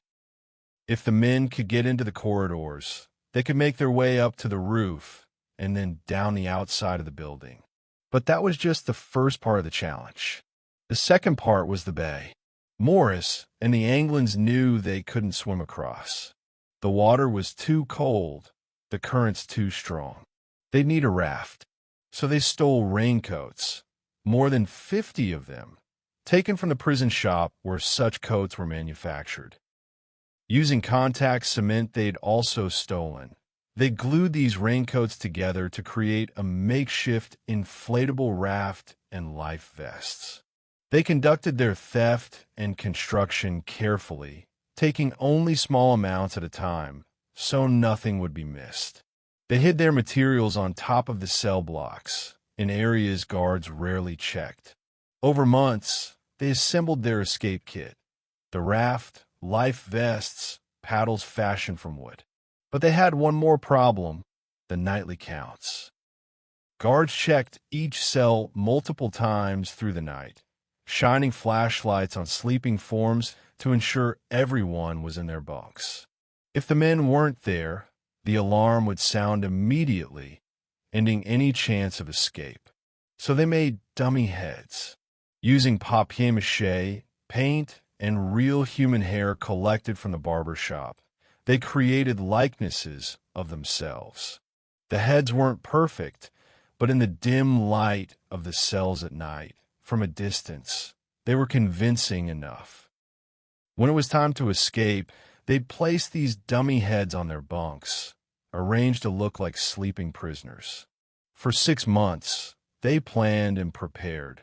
And finally, on the night of June 11th, 1962, they were ready. Around 9:30 p.m., after lights out, Morris and the Anglin brothers removed their ventilation grills and squeezed through the openings they'd enlarged. Alan West tried to follow, but his opening wasn't quite wide enough. He'd fallen behind his work, and now he was stuck. As he desperately tried to enlarge his opening, the others made a decision. They couldn't wait. They had to go now or risk missing their window of opportunity. Morris and the Anglins climbed through the utility corridors, made their way to the roof, descended the outside of the building using a drain pipe, crossed the prison grounds, and reached the water's edge.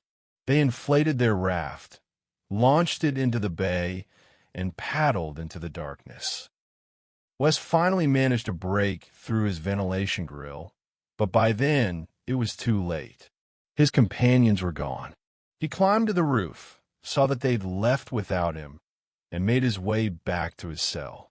In the morning, when the escape was discovered, he told authorities everything: the entire plan, the months of preparation, the intended route. He had nothing to lose by cooperating, and perhaps he hoped for leniency. The FBI immediately launched one of the most extensive manhunts in its history. The bay was searched by boats and helicopters. Pieces of the raft were found near Angel Island, suggesting the men had made it at least that far. A paddle was recovered, but no bodies were found. No trace of Morris or the Anglins. In the days and weeks that followed, the FBI pursued hundreds of leads. Family members were interviewed extensively. Known associates were questioned. The men's movements prior to their imprisonment were reconstructed, but nothing turned up. Morris and the Anglins had vanished. The official FBI conclusion, issued after a 17-year investigation that closed in 1979, was that the men had most likely drowned. The bay's water temperature that night was about 54 degrees. The currents were strong. Even with the raft and life vests, survival would have been questionable. The FBI theorized that the men had made it partway across before the cold water and currents overwhelmed them, pulling them down, sweeping their bodies out to sea where they would never be recovered. But was this conclusion correct? In 2003, the Discovery Channel's Mythbusters tested whether the escape was survivable. Hosts Jamie Heineman and Adam Savage, along with a crew member, constructed a raft using the same materials and methods Morris and the Anglins would have used. They launched from Alcatraz and successfully made it to the Marin headlands at the north end of the Golden Gate Bridge. Their conclusion: the escape was possible. In 2013, a Dutch scientist conducted a study of the tides and currents on the night of the escape. His computer models suggested that if Morris and the Anglins had entered the water between 11 p.m. and midnight, they could have ridden the currents to shore near the Golden Gate Bridge. The timing would have been critical. An hour earlier or later, and they would have been swept out to sea. But if they got it right, they could have made it.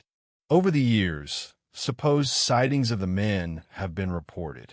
In 2013, the San Francisco Police Department received a letter purportedly from John Anglin, claiming that all three men had survived, that Morris had died in 2008 and Clarence Anglin had died in 2011, but that John was still alive and willing to turn himself in exchange for medical treatment.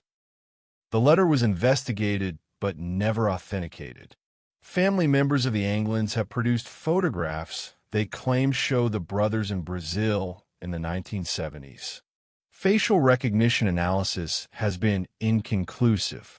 The U.S. Marshals Service still considers the case open. They've stated that if Morris and the Anglins survived, they would now be in their 90s. But until bodies are found or definitive proof of death is established, they remain wanted fugitives. The escape attempt had consequences beyond the fate of the three men. It highlighted the vulnerabilities in Alcatraz's security. It demonstrated that escape, while difficult, might not be impossible after all. Combined with the rising costs of operating the prison and its deteriorating physical infrastructure, the escape contributed to the decision to close Alcatraz less than a year later, in March 1963. One final escape attempt deserves mention, if only because it's the one confirmed case of someone swimming from Alcatraz to the mainland and surviving. On December 16, 1962, just 6 months after the Morris Anglin escape, John Paul Scott and Darley Parker used a makeshift saw to cut through the bars of a kitchen window. They made it to the water's edge and jumped in. Parker was found shortly after, clinging to a small rock formation called Little Alcatraz, suffering from hypothermia. Scott, however, swam.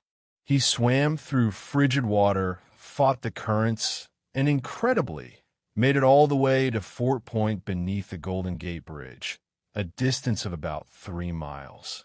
Teenagers found him on the rocks, unconscious, suffering from severe hypothermia and exhaustion.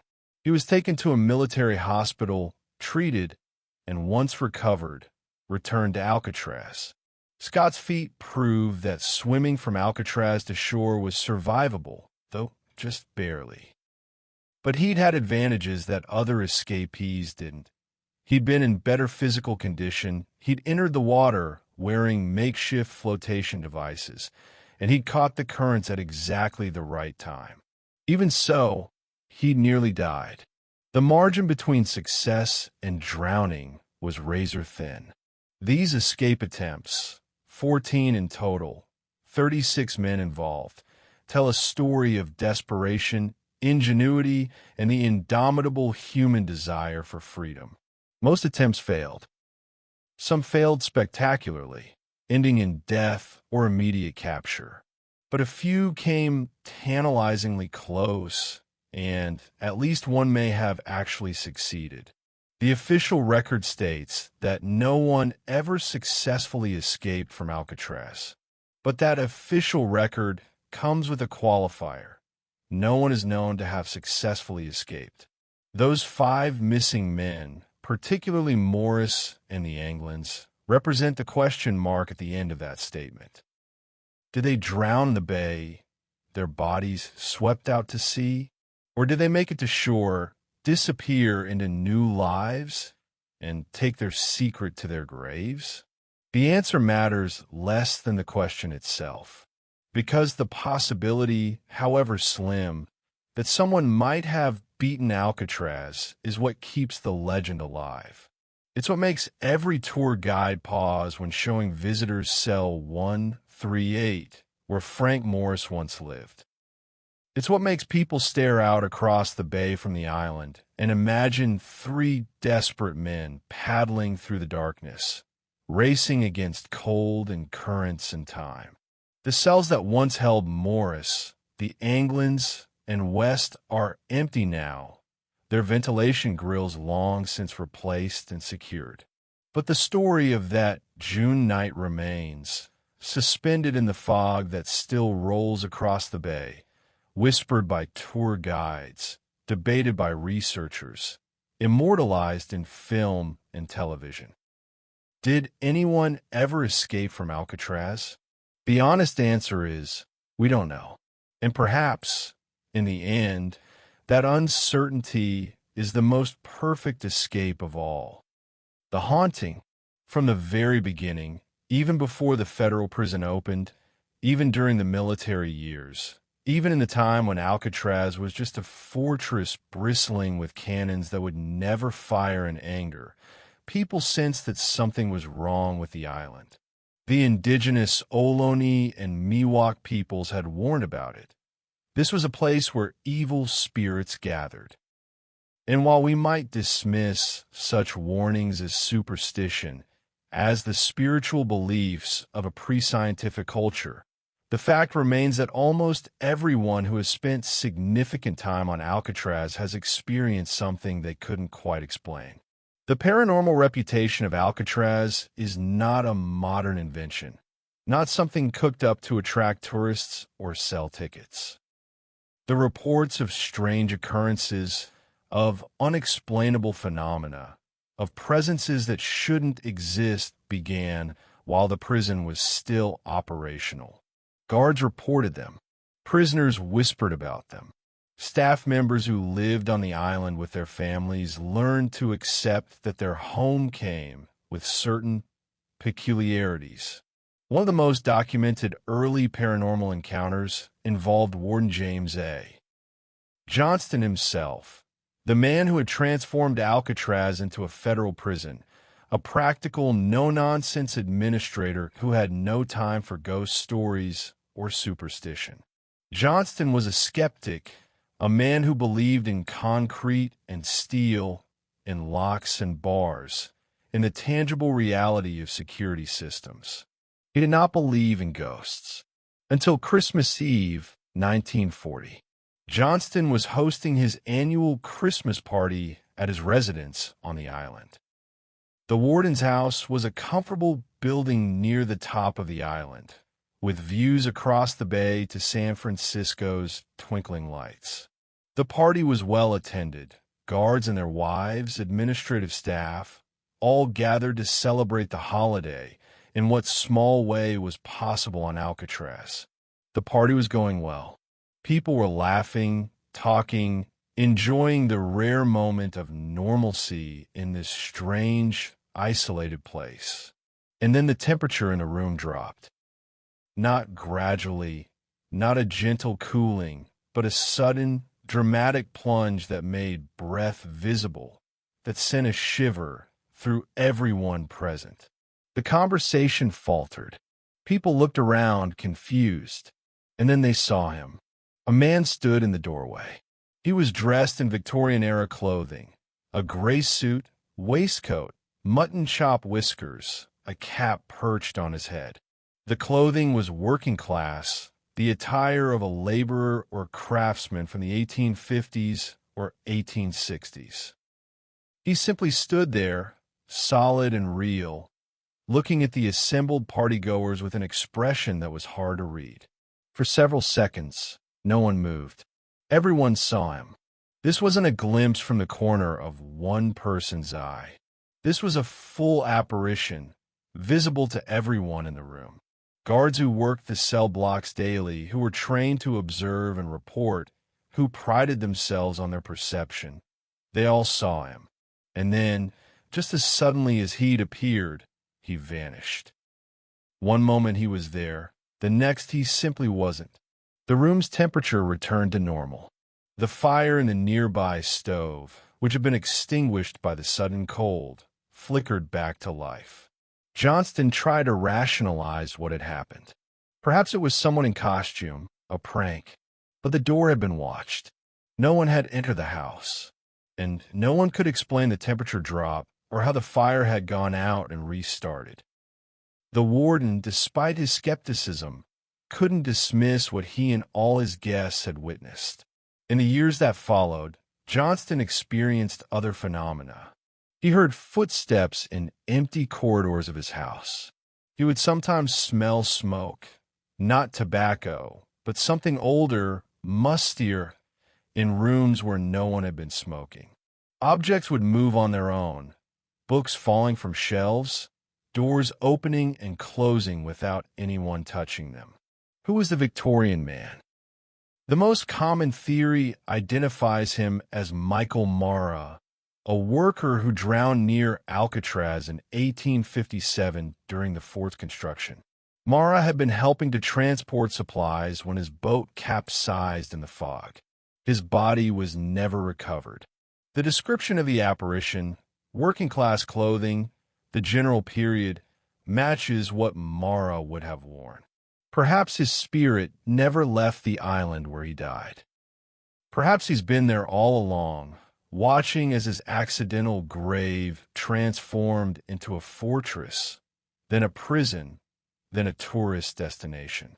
But the Victorian man wasn't the only ghost walking Alcatraz.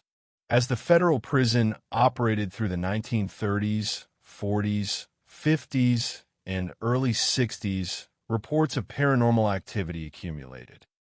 Guards working the night shifts in the cell blocks reported hearing cells' doors opening and closing in sequence, that characteristic metallic crash echoing through the blocks, even though all the doors were locked and the control mechanisms hadn't been touched. They reported footsteps in empty corridors, the sound of regulation prison shoes slapping against concrete, walking patrol routes that guards knew by heart. But when they investigated, no one was there. The footsteps would continue, just around the corner, just out of sight, leading guards on chases through the cell blocks that always ended with no one found. In the laundry room, where prisoners worked washing uniforms and linens, where the hot, humid air created a permanent fog of steam, guards would sometimes smell smoke. Not the steam from the washing machines, but actual smoke, as if something were burning. They would search, certain they'd find a fire, but there was never any fire, no source for the smoke. And then, just as suddenly as it appeared, the smell would vanish. One guard reported seeing 3 shadowy figures in the laundry room, near the area where 3 prisoners had been killed during an escape attempt. He saw them late at night, during a routine patrol. They were standing together, looking at something on the ground, as if examining evidence of their own deaths. When the guard called out, demanding to know who was there, the figures turned toward him. He described their faces as twisted in expressions of rage and pain.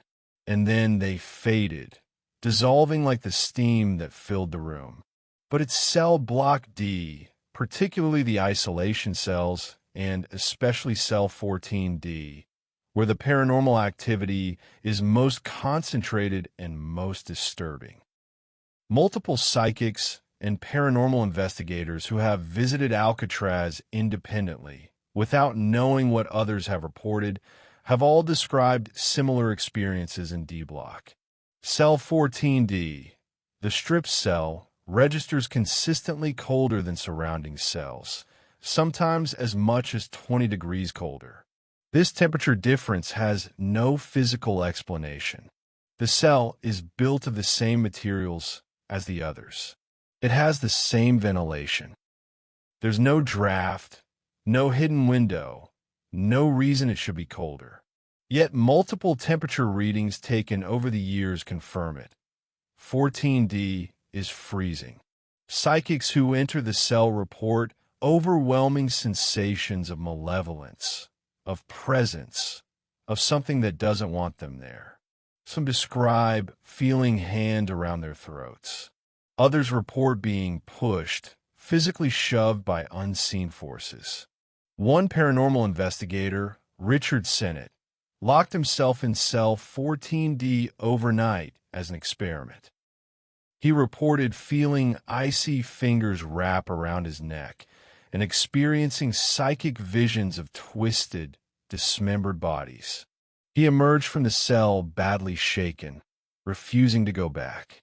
Michael Curry, co-author of Haunted Alcatraz, reported similar experiences. When he entered cell 14D, he felt tingling sensations throughout his body. He describes seeing in his mind's eye a small man with a shaved head who told him about being beaten by guards, about having his legs broken, about being left in solitary confinement to die. Whether this was imagination, psychic sensitivity, or something else, Curry emerged from the cell convinced that it was actively haunted. Even park rangers and tour guides, people who work at Alcatraz daily, who should be accustomed to its atmosphere, report feeling uneasy in D Block. Some refuse to go there alone. During tours, visitors often report sudden feelings of anxiety, of being watched, of wanting to leave immediately. Some visitors have reported being touched by unseen hands, feeling cold spots that follow them, hearing whispers in their ears. In 1992, Alcatraz was featured on the television program Sightings, which investigated paranormal claims. Multiple Park Service staff members confirmed the prison's haunted reputation on camera. They described inexplicable crashing sounds, running footsteps, unearthly screams echoing through empty cell blocks. They described cell doors mysteriously closing on their own, moans and chains rattling at night, and a constant feeling of being watched. The show brought in psychic investigator Peter James to walk through the prison and provide his impressions. James, who knew nothing about the prison's specific history before his visit, described hearing the voices of men who had been driven mad, who had experienced abuse, fear, and pain. He pointed to specific cells and described in detail what had happened there, information that was later confirmed by historical records. James was particularly disturbed by the utility corridor behind Cell Block C, where prisoners Bernard Coy, Joseph Kretzer, and Marvin Hubbard had been killed during the Battle of Alcatraz in 1946. He described sensing their presence, feeling their anger and desperation. Visitors to this area often report hearing gunshots echoing through the corridor, though no guns are being fired. Some see shadowy figures moving in the dim light, figures that vanish when approached. The hospital wing, now off-limits to regular tours, has its own collection of ghost stories. Guards reported seeing a spectral figure in the corridors, a man in prison, clothing wandering from room to room as if looking for something. In the psychiatric ward, where mentally ill prisoners were housed, staff reported hearing screaming and crying, the sounds of men in psychological distress, even though the ward had been empty for decades. One particularly chilling account comes from a group of climate researchers who spent several weeks living on Alcatraz in 2024, creating a 3D map of the island to track erosion. They chose to sleep in the actual prison cells to fully experience the island's atmosphere. They had full access to areas normally restricted to tourists, including D Block and the hospital wing. One member of the team, a retired law enforcement officer, initially slept in D Block, but snored so loudly that his teammates asked him to move to the mugshot room. He agreed and set up his sleeping bag there. But in the middle of the night, the team found him sleeping outside the mugshot room with all his gear, refusing to go back inside. When asked what happened, he described waking to the sound of a crowd of people in the room above him. He heard furniture being moved, footsteps, and then, impossibly, the sound of a piano playing. There was no room above the mugshot area, and certainly no piano. Terrified, he'd grabbed his belongings and fled, refusing to spend another night in that part of the prison. The sounds of phantom music are actually relatively common at Alcatraz. Several visitors have reported hearing banjo music coming from the shower area, where Al Capone used to practice. Guards during the prison's operation reported hearing it too, though no one was in the showers. Some believe it's Capone's spirit, eternally practicing, tried to escape his confinement through music. Others think it might be a residual haunting a psychic recording of events that happened so many times they left an imprint on the environment. In cells 12 and 14 of D Block, visitors frequently report seeing apparitions. One common sighting is of a man in 1800s military clothing, perhaps a soldier from the Ford era, standing in front of the cells and staring at them. He appears solid and real, but when approached, he vanishes. This figure matches the description of the Victorian man seen at Warden Johnston's Christmas party, suggesting it might be the same spirit. Another frequently reported phenomenon in D Block is the sound of a man screaming. Visitors and guards alike have heard it, a terrified scream that seems to come from the isolation cells, echoing through the block. It builds in intensity, rising to a crescendo of absolute terror, and then cuts off abruptly. This might be a residual haunting of the prisoner who died in cell 14D, eternally reliving the moments before his death. The recreation yard, where prisoners were allowed brief periods of exercise, has its own ghost. Guards reported seeing the figure of a man with glowing eyes standing in the yard at night. He would appear suddenly, watch them for a few moments, and then disappear. The description matches accounts from prisoners who claim to see a similar figure, the thing that allegedly attacked and killed the prisoner in cell 14D. Even in the more mundane areas of the prison, the mess hall, the library, the workshops, strange things happen. In the mess hall, people report smelling food, cooking even though no food has been prepared there in decades. They hear the clatter of trays and utensils, the murmur of hundreds of voices talking quietly. Turn a corner, expecting to find a crowd, and there's no one there. Just empty tables and silence. The phenomena aren't limited to the prison building itself. The island as a whole seems to retain the psychic residue of its history on foggy nights. And Alcatraz has many foggy nights. People report seeing figures moving along the shore, shadows that seem more substantial than mere mist. They hear voices calling out, though the words are never quite clear. They feel watched, followed, as if the island itself is aware of their presence. Some skeptics argue that these experiences are simply the power of suggestion, that people expect Alcatraz to be haunted, and so they interpret ordinary sounds and sensations as paranormal. The wind sounds like screaming. Thermal currents explain the cold spots. Acoustic properties of the concrete structure create echoes that sound like footsteps. There's a rational explanation for everything, they say. But this explanation doesn't account for the consistency of the reports. People who know nothing about Alcatraz's paranormal reputation, who visit without any expectation of ghosts, report the same experiences. The cold in cell 14D is measured by instruments, not just felt by people. The sightings of apparitions are remarkably consistent in their descriptions, even when reported by people who had no opportunity to compare notes. Moreover, the skeptical explanation doesn't account for the experiences of professional skeptics themselves. Multiple investigators who arrived at Alcatraz determined to debunk the ghost stories have emerged changed.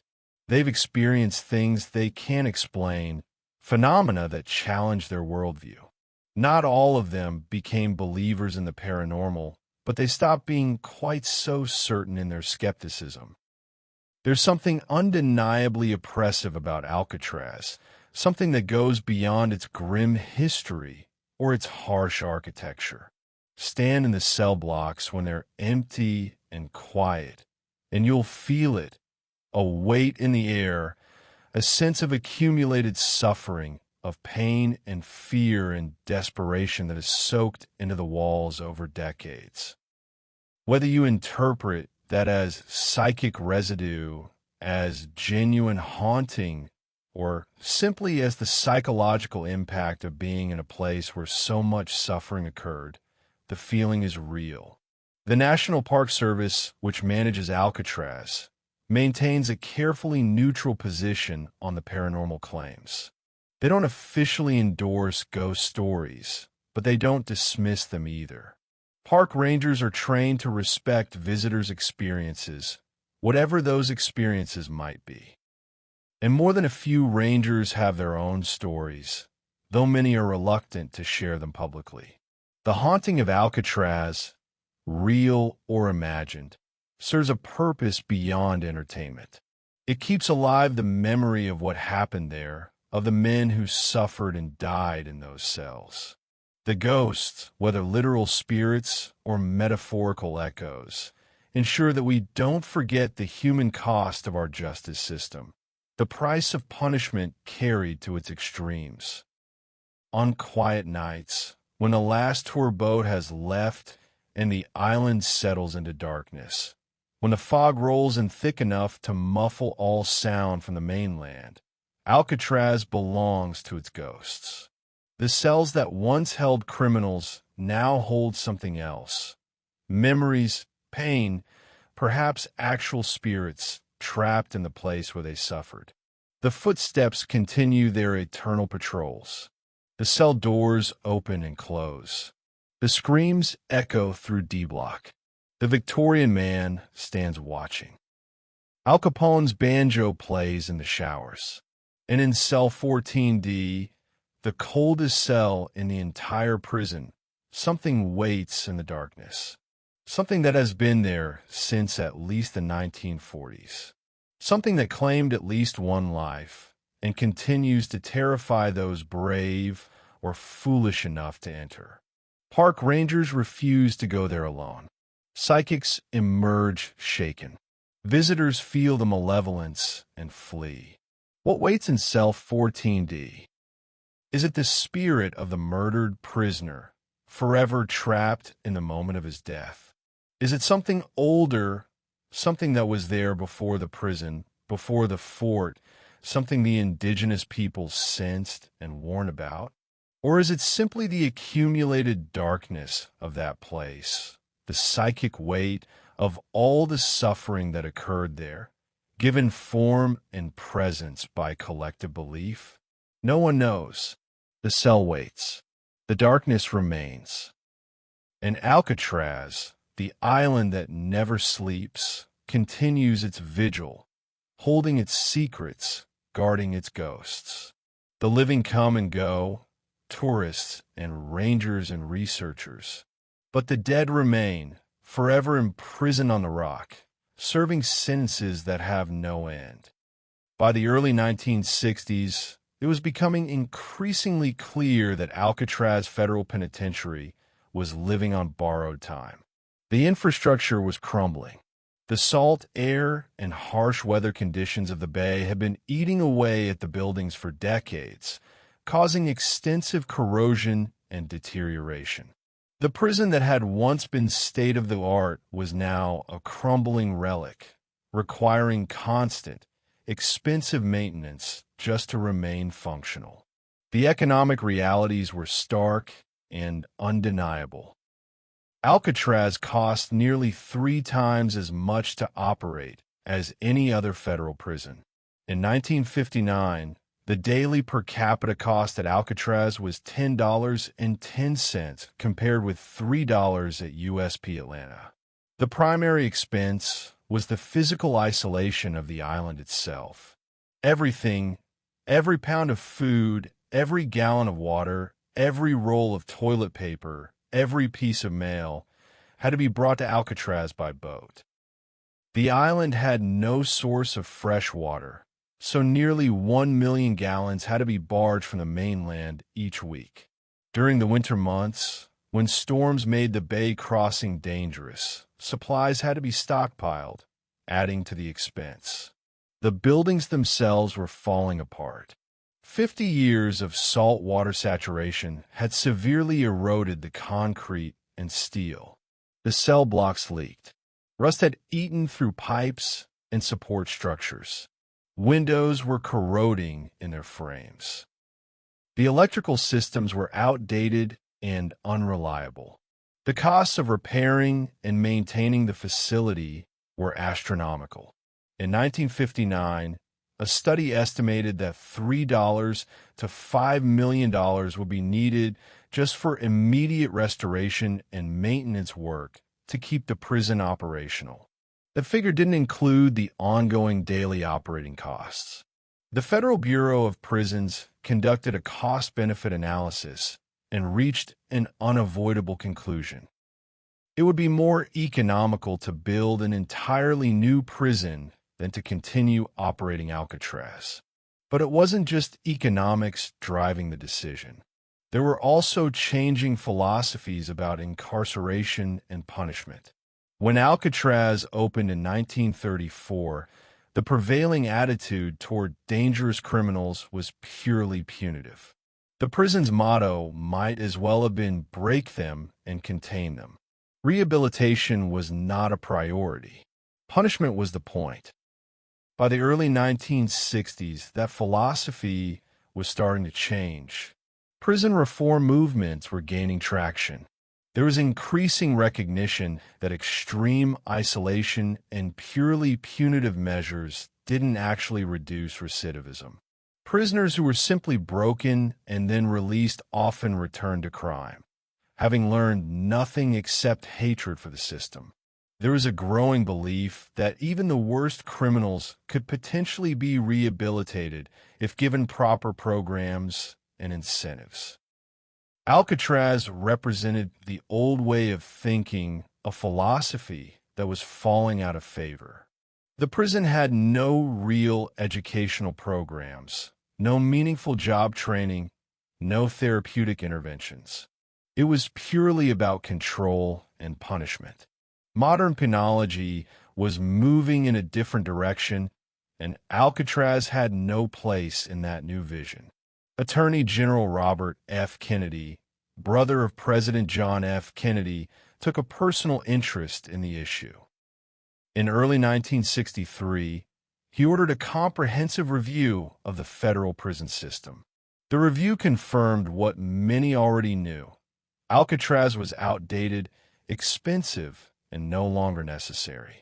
There were other maximum security facilities that could house dangerous prisoners at a fraction of the cost. Moreover, the prison was not even operating at capacity. Alcatraz could theoretically hold 336 prisoners, but it never came close to that number. The average population hovered around 260 to 275. The massive overhead costs were being spread across a relatively small number of inmates, making the per-prisoner expense even more ridiculous. The Morris Anglin escape in June 1962, while not the deciding factor, certainly contributed to the decision. It highlighted security vulnerabilities that would cost money to fix. The nationwide media attention had been embarrassing, reinforcing the perception that Alcatraz was past its prime. If the escape-proof prison could be breached, what was the point of maintaining it?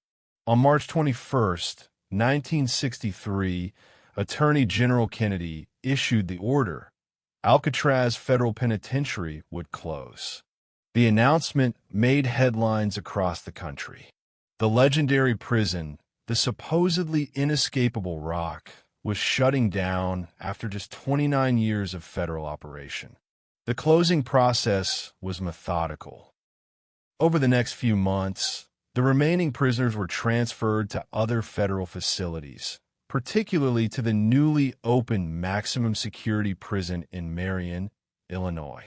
Marion was designed to be Alcatraz's replacement, a modern supermax facility that incorporated the lessons learned from Alcatraz's operation while avoiding its infrastructure problems.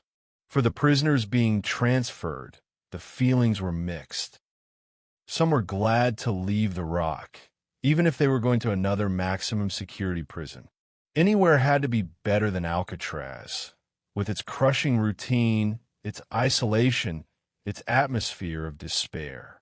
But others had adapted to Alcatraz's structure. They'd learned to survive within its rigid system. The prospect of a new prison, with new guards, new rules, new routines, was actually anxiety-inducing. The last prisoner to leave Alcatraz was Frank Weatherman, AZ 1576. On March 21, 1963, he was escorted to the dock and placed on the prison launch for the final time. The prison was officially empty of inmates. After 29 years, 1,576 prisoners, 14 escape attempts, 5 deaths from escape attempts, 8 murders, and countless instances of assault, suicide attempts, and mental breakdowns, Alcatraz's role as a prison was over. But the closure of the prison didn't mean the end of Alcatraz's story. It meant the beginning of a new chapter, one that would be no less controversial and complex than what had come before. The federal government initially wasn't sure what to do with the island. It was designated as surplus property, available for other uses. Over the next several years, numerous proposals were floated. Some suggested turning it into a museum. Others wanted to create a United Nations monument. There was even a proposal to build a shopping center and hotel complex, transforming the island into a commercial destination. While the government deliberated, Alcatraz sat abandoned. The buildings, already in poor condition, deteriorated further. Windows were broken by storms. Roofs began to leak. Vegetation started reclaiming parts of the island. The infrastructure that had been minimally maintained while the prison operated was now completely neglected. Alcatraz was becoming a ruin, a ghost island visible from San Francisco, but inaccessible and forgotten. And then, in 1969, everything changed. On November 20th, a group of Native American activists sailed to Alcatraz and claimed the island by right of discovery, citing an 1868 treaty with the Sioux that allowed Indians from the reservation to claim any and use federal land. The occupation of Alcatraz had begun. The Native American occupiers called themselves Indians of all tribes, and they came from various tribal backgrounds across the United States. Their leader was Richard Oakes, a Mohawk activist. Their goal was to reclaim the island for Native peoples and to draw attention to the broader issues facing Native Americans: poverty, discrimination, the failure of the U.S. government to honor its treaties and obligations. The occupiers had specific plans for Alcatraz. They proposed creating a Native American cultural center, a spiritual retreat, an educational facility. They wanted to turn the prison, that symbol of white authority and punishment, into something positive, something that celebrated indigenous culture and provided resources for Native communities. The occupation lasted 19 months, from November 1969 to June 1971. At its peak, over 400 Native Americans lived on the island. They organized schools for their children, set up a health clinic, established a radio station. They held ceremonies and gatherings, reclaiming the island that their ancestors had warned was a place of evil spirits and transforming it into a site of resistance and hope. But the occupation was not without problems. The federal government cut off electrical power and water to the island, making conditions harsh. Internal disputes arose among the occupiers about leadership and strategy. In January 1970, Richard Oakes' stepdaughter fell down a stairwell and died, and Oakes left the island in grief. The original focused purpose of the occupation began to fracture. On May 31, 1970, fire broke out in several buildings on Alcatraz, destroying the warden's house, the lighthouse keeper's quarters, the recreation hall, and the officers' club. The cause of the fire was never determined, though some suspected arson by occupiers frustrated with the lack of progress in negotiations with the government. The loss of these buildings weakened the occupation's position. By mid-1971, most occupiers had left. Their numbers dwindled to just 15 people. On June 11, 1971, federal marshals and FBI agents landed on Alcatraz and removed the remaining occupiers without violence. The occupation was over, but it had accomplished something significant. The Alcatraz occupation became a watershed moment in the Native American rights movement. It brought national attention to indigenous issues. It inspired similar occupations and protests across the country. It led to changes in federal policy regarding Native American self-determination. The occupation didn't achieve all its specific goals, but it shifted the national conversation in ways that had lasting impact. For Alcatraz itself, the occupation left the island in even worse condition than before. The fire had destroyed several important buildings. The remaining structures were further vandalized and looted during and after the occupation. Any hope of preserving Alcatraz as a museum or historic site seemed remote. But in 1972, Alcatraz became part of the newly created Golden Gate National Recreation Area, managed by the National Park Service. This designation finally provided a clear path forward. Alcatraz would be preserved as a historic site, open to the public, maintained as a reminder of multiple chapters in American history: military fort, federal prison, and site of Native American occupation. The Park Service faced enormous challenges. The buildings were in terrible condition, structurally unsound in many cases. There was no budget for full restoration. The decision was made to stabilize the structures, but not necessarily restore them. The goal was to arrest further deterioration while leaving Alcatraz essentially as it was when the prison closed, creating a kind of ruins interpretation where visitors could see the island in its decayed state. Limited restoration was done on the most significant structures. The Cellhouse was stabilized and made safe for visitors. The lighthouse, which had been damaged in the 1970 fire, was rebuilt and reactivated. Basic infrastructure for tourism, docks, pathways, restrooms was installed.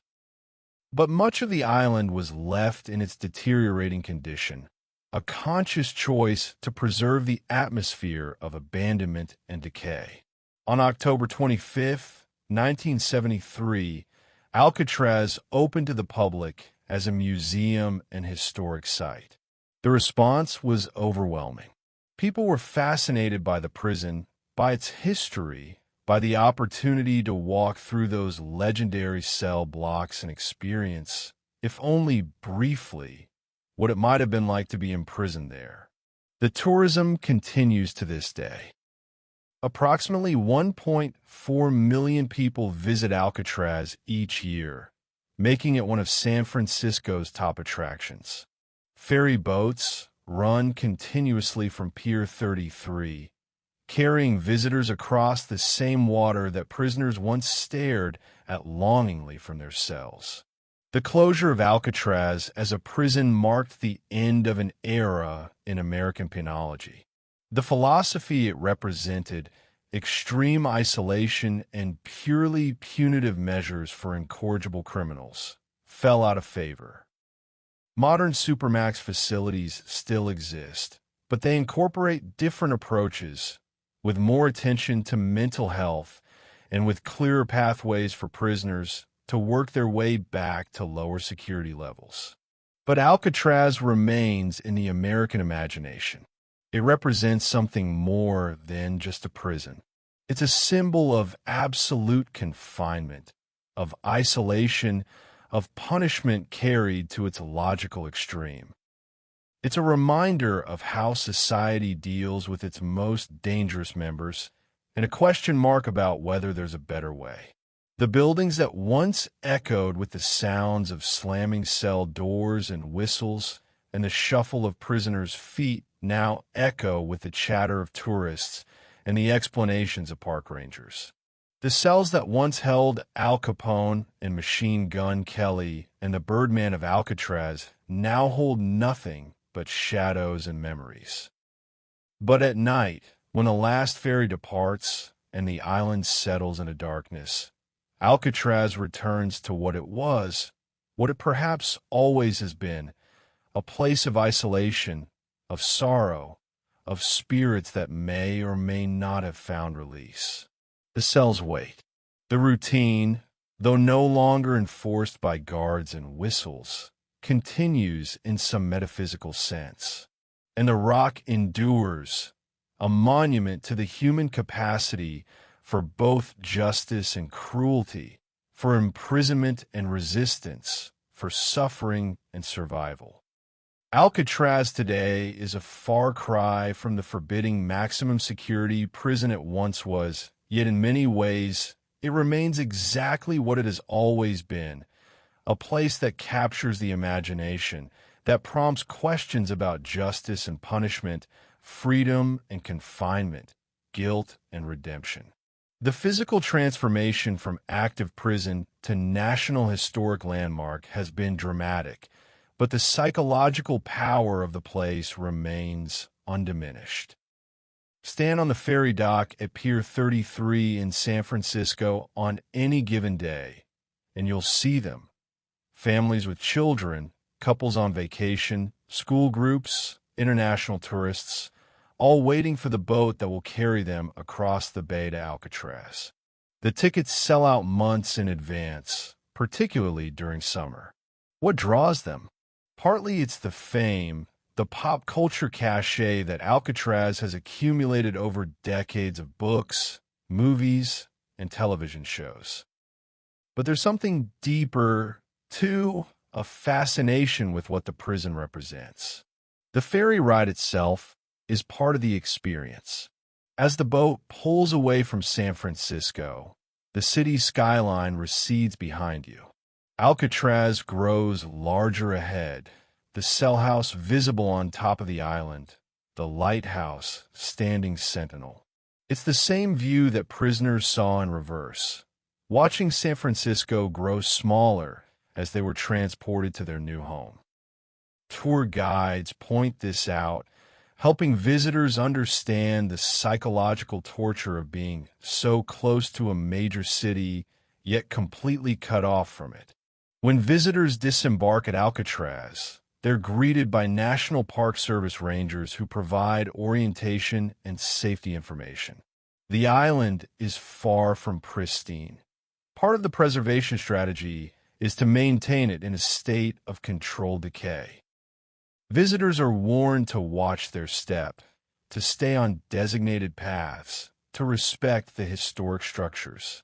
The audio tour, available in multiple languages, is one of the most popular and effective museum audio tours in the world.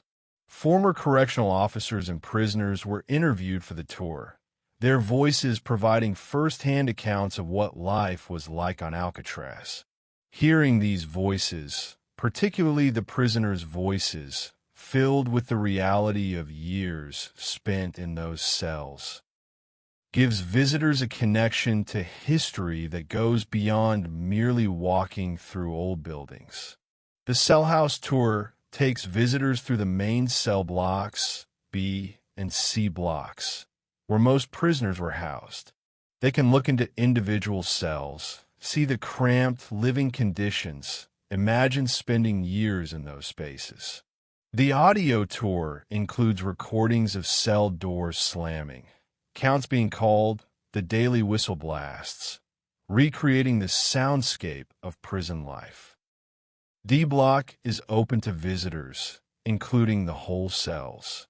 Visitors can peer into Cell 14D, though they're not allowed to enter, partly for preservation reasons, partly because the cell is genuinely unsettling and park rangers have learned that having tourists trapped in there can create panic situations. Even viewing the cell from the corridor is enough. Visitors feel the cold emanating from it. They sense the darkness, the weight of what happened there. The recreation yard is accessible, and visitors often spend time there, imagining prisoners getting their brief periods of fresh air and sunlight, able to see San Francisco, but never able to reach it. The mess hall is preserved, with mannequins positioned to suggest a meal in progress. The hospital wing, the library, the administrative offices, all are preserved in states that suggest the prison closed yesterday rather than 60 years ago. But Alcatraz offers more than just prison history. The National Park Service has done excellent work documenting and interpreting the Native American occupation of 1969 to 1971. Signs and exhibits throughout the island explain this chapter of its history. Graffiti from the occupation has been preserved, including the altered sign at the dock that changes United States Penitentiary to United Indian Property. The occupation is presented not as vandalism, but as an important act of protest and resistance, part of the broader Native American rights movement. The natural history of the island is also highlighted. Alcatraz is home to a significant seabird colony. Western gulls, cormorants, and herons nest there. During nesting season, parts of the island are closed to protect the birds. The Park Service has also worked to restore the island's gardens, which were originally planted by families of military officers and guards who lived on the island. These gardens, abandoned for decades, have been painstakingly brought back to life, providing surprising splashes of color and life among the decaying buildings. The cultural impact of Alcatraz extends far beyond the island itself. It has become an American icon, a shorthand for maximum security and inescapable imprisonment. The phrase Alcatraz gets applied to high-security facilities around the world. It's been featured in countless books, movies, and TV shows, each adding to the legend, while often taking significant creative liberties with the historical reality. The 1962 film Birdman of Alcatraz, starring Burt Lancaster, presented a romanticized version of Robert Stroud's story, portraying him as a gentle, scholarly man rather than the volatile, difficult prisoner he actually was. But the film brought Alcatraz into living rooms across America and around the world. The 1979 Clint Eastwood film Escape from Alcatraz dramatized the Morris Anglin escape, cementing that event in popular culture. The film took some liberties with the facts, but captured the essence of the escape. The careful planning, the ingenuity, the desperate hope that drove men to attempt the impossible. The 1996 action film The Rock, starring Sean Connery and Nicolas Cage, had nothing to do with Alcatraz's actual history, but used the island as a setting for an elaborate thriller about terrorists seizing the island. The film was a box office success and introduced a new generation to Alcatraz, even if the version they saw bore little resemblance to reality. Television has also been fascinated by Alcatraz. The short-lived 2012 series Alcatraz presented a science fiction premise about prisoners who disappeared in 1963 and returned in modern times, not having aged. While it bore no relation to actual events, it demonstrated the enduring appeal of Alcatraz as a setting. Documentaries and true crime shows regularly feature Alcatraz, particularly episodes focusing on the famous escape attempts or the prison's most notorious inmates. The Morris Anglin escape, in particular, gets re-examined every few years as new theories emerge or supposed evidence surfaces. This pop culture presence has made Alcatraz one of the most recognizable landmarks in America. People who have never been to San Francisco, who might struggle to name other California landmarks, know Alcatraz. It's become synonymous with imprisonment itself, a symbol that transcends its actual history. But this fame comes with challenges.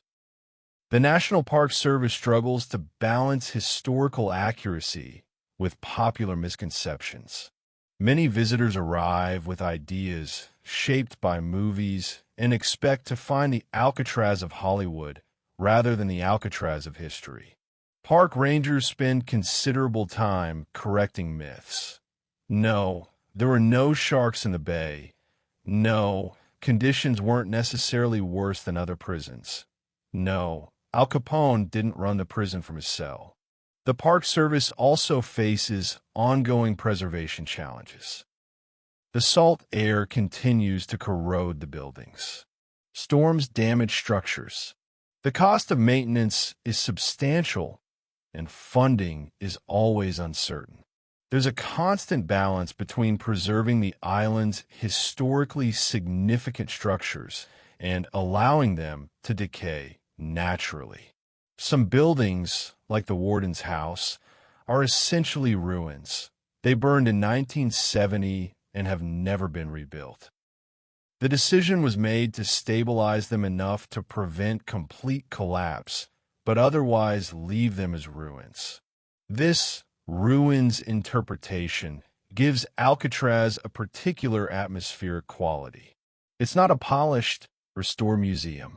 It's a place where time is visible, where decay is part of the story being told. The Golden Gate National Parks Conservancy, a nonprofit partner organization, helps fund preservation and interpretation efforts. They've supported the restoration of the island's gardens, the creation of new exhibits, and the maintenance of existing structures. Without this nonprofit support, maintaining Alcatraz would be even more challenging. Educational programs bring school groups to Alcatraz, using the island to teach about criminal justice, Native American history, civil rights, and historic preservation. The island serves as an outdoor classroom where history isn't just read about but experienced. Students who visit Alcatraz often come away with complex questions about justice, punishment, and society that they might never have considered otherwise. Research continues on Alcatraz as well. Archaeologists have used ground-penetrating radar to map structures beneath the current buildings, discovering tunnels and foundations from the fort era that were thought to have been destroyed. Historians continue to comb through documents, finding new information about prisoners, guards, and daily life on the island. Forensic experts occasionally re-examine evidence from the 1962 escape, using new technologies to see if they can finally answer the question of whether Morris and the Anglin survived. The U.S. Marshal Service still considers the 1962 escapees as wanted fugitives. Age-progressed photos showing what the men might look like today are occasionally released. Every few years, a new theory emerges or someone claims to have evidence of their survival. In 2013, the alleged letter from John Anglin generated significant media attention, though it was never authenticated. The mystery endures, keeping Alcatraz in the news and maintaining public interest. For the local San Francisco Bay Area community, Alcatraz is both a source of pride and a complicated legacy. It's a major tourist attraction that brings significant economic benefits to the city. But it's also a reminder of darker aspects of American history: the mass incarceration, the use of isolation as punishment, the treatment of Native Americans. The former inmates of Alcatraz, those who survived and were eventually released, carry its legacy with them. Several have written memoirs or given interviews about their experiences. Their accounts provide invaluable primary sources for historians, but also reveal the lasting trauma of their imprisonment. Most describe Alcatraz as the worst experience of their lives, a place that changed them fundamentally and not for the better. Former guards also struggle with the legacy. Some take pride in having worked at such a famous institution. Others carry guilt about their participation in a system they later came to see as cruel. A few have become advocates for prison reform, using their insider knowledge to argue for more humane approaches to incarceration. Alcatraz stands as a question as much as a monument. It asks us, how should society deal with its most dangerous criminals? Is isolation an effective punishment or simply torture? Can people truly be rehabilitated, or are some individuals beyond redemption? What are the psychological costs of imprisonment, both for the imprisoned and for those who guard them? These questions remain relevant today. The United States has the highest incarceration rate in the world. Supermax facilities, Alcatraz's descendants, continue to use long-term isolation despite mounting evidence of its psychological harm. The debates that swirled around Alcatraz in the 1940s and 50s are still ongoing, with the same arguments being made on both sides. Alcatraz serves as a historical laboratory, a case study in what happens when you create a prison devoted purely to punishment and containment. The results were mixed at best. Yes, the prison prevented escapes, probably. Yes, it contained dangerous criminals. But what cost? The psychological damage, the waste of human potential, the suffering that exceeded any reasonable definition of justice. These are part of Alcatraz's legacy, too. On foggy evenings, when conditions are right, Alcatraz disappears from view completely. From San Francisco, you can't see the island at all. The fog swallows it, erases it from the world. It's an apt metaphor. Alcatraz existed in a kind of fog for years, hidden from public scrutiny, a place where society sent people it wanted to forget about. The fog has lifted now, at least partially. The island is visible, accessible, open to examination. But some mysteries remain. Some questions don't have answers. And in the quiet hours, when the tourists have left and the island belongs to the seabirds and the wind, and perhaps to ghosts, Alcatraz returns to what it has always been. A place apart, isolated, where the past refuses to stay buried, and where the weight of history presses down like the fog that never quite lifts. The ferries will run again tomorrow, bringing more visitors, more curious souls drawn to this rock in the bay. The rangers will tell the stories again. The cells will be photographed again. The questions will be asked again.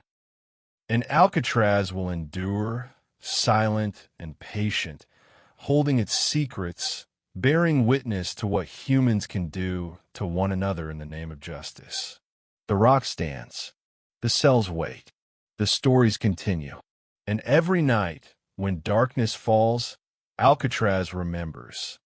And so we reach the end of our journey to Alcatraz, though perhaps "end" isn't quite the right word, because Alcatraz never truly ends.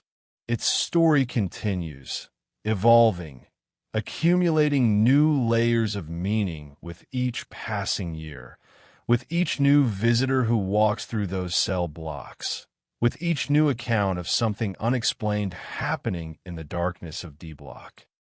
We've traveled tonight from the island's discovery by Spanish explorers to its transformation into a fortress that never fired its guns in anger. We've walked through the birth of the federal prison, through the grinding routine that broke so many men, through the stories of infamous inmates whose names became legendary. We've explored the escape attempts that tested Alcatraz's claim to be inescapable, and we've stood in the cold of cell 14D, sensing the presence of something that refuses to leave. What do we take away from this journey? Perhaps different things for different listeners. For some, Alcatraz is a fascinating piece of history, a glimpse into how America dealt with crime during a particular era. For others, it's a cautionary tale about the limits of purely punitive justice, about what happens when we lose sight of humanity in the name of security. For still others, it's simply a good ghost story, a place where the boundaries between life and death seem thinner than usual. But all of these interpretations share something in common. They recognize that Alcatraz matters. It matters as history. It matters as a symbol. It matters as a question mark at the end of our assumptions about crime and punishment. And it matters as a place, a physical location that has witnessed so much suffering, so much desperation, so much human drama, that it seems to have absorbed these experiences, becoming something more than just rock and concrete and steel. If you find yourself in San Francisco, I encourage you to make the journey to Alcatraz. Take the ferry across the bay. Walk through the Cellhouse. Stand in a cell and try to imagine spending years there, decades there, a lifetime there. Feel the cold in D Block. Look out from the recreation yard at the city, so close and yet so unreachable. Listen to the stories the rangers tell and the voices on the audio tour. But also listen to the silence. Because in the silence, you might hear something else, the echo of footsteps, the whisper of voices, the sigh of men long dead who somehow haven't quite left. Whether you interpret these as actual hauntings or simply as the power of place to affect our imaginations, they're real experiences that connect us to history in ways that books alone cannot. Alcatraz reminds us that justice is complex, that security comes with costs, that isolation and punishment can break the human spirit.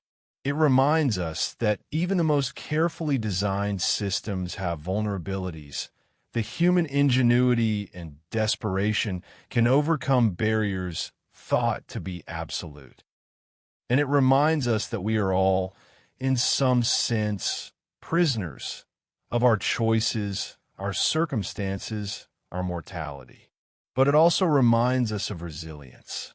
The men who survived Alcatraz, who emerged from those cells with their sanity intact, demonstrated remarkable strength. The Native Americans who occupied the island and reclaimed it, if only briefly, for indigenous peoples showed courage and determination.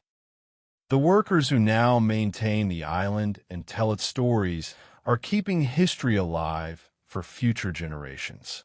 As you drift toward sleep tonight, carry with you the image of Alcatraz, a rocky island in the bay, buildings crumbling slowly but still standing, fog rolling in to blanket everything in cold dampness.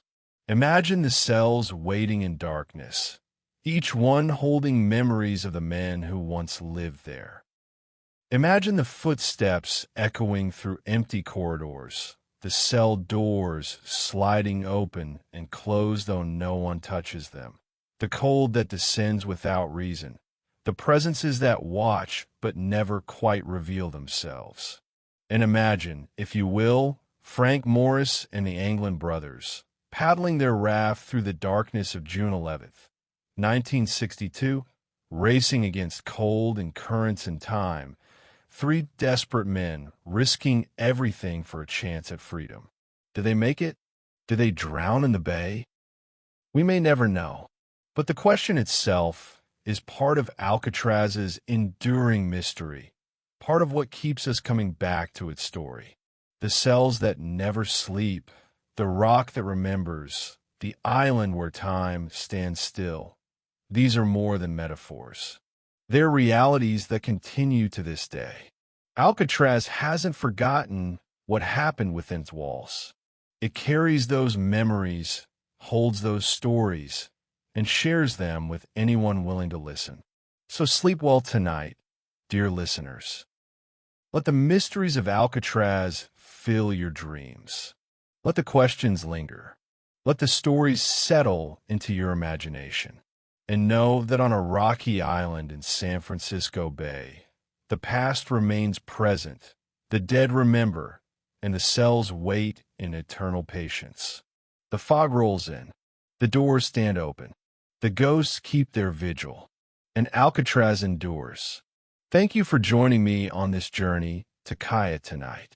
If you enjoyed this story, please don't forget to subscribe to our channel. Click the subscribe button and turn on notifications so you don't miss any episodes.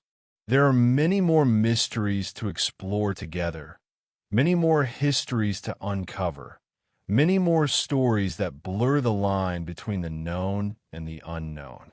I'd love to hear from you in the comments below. Tell me where you're listening from and what time it is there. Are you falling asleep as dawn approaches in London? Are you relaxing in the evenings in Los Angeles? Are you finding peace somewhere in the middle of your day? The community we've built here spans the whole world, and it always fascinates me to know where these stories are going. Also, please share any stories or historical events you'd like to hear about. What mysteries fascinate you? What historical places or events capture your imagination? What stays on your mind at night? Your suggestions guide us on which stories to tackle next, and I read every comment. If you're listening for the first time, you're welcome. I hope you'll stay with us on our future journeys into the mysteries of history. And if you're a listener again, thank you for being a part of this community, for trusting me to guide you through these stories night after night. Until next time, sleep well, have deep dreams, and remember, the best mysteries are those that stay with us long after the story is over. Remember that tomorrow is the first day of the rest of your life. Good night and sweet dreams.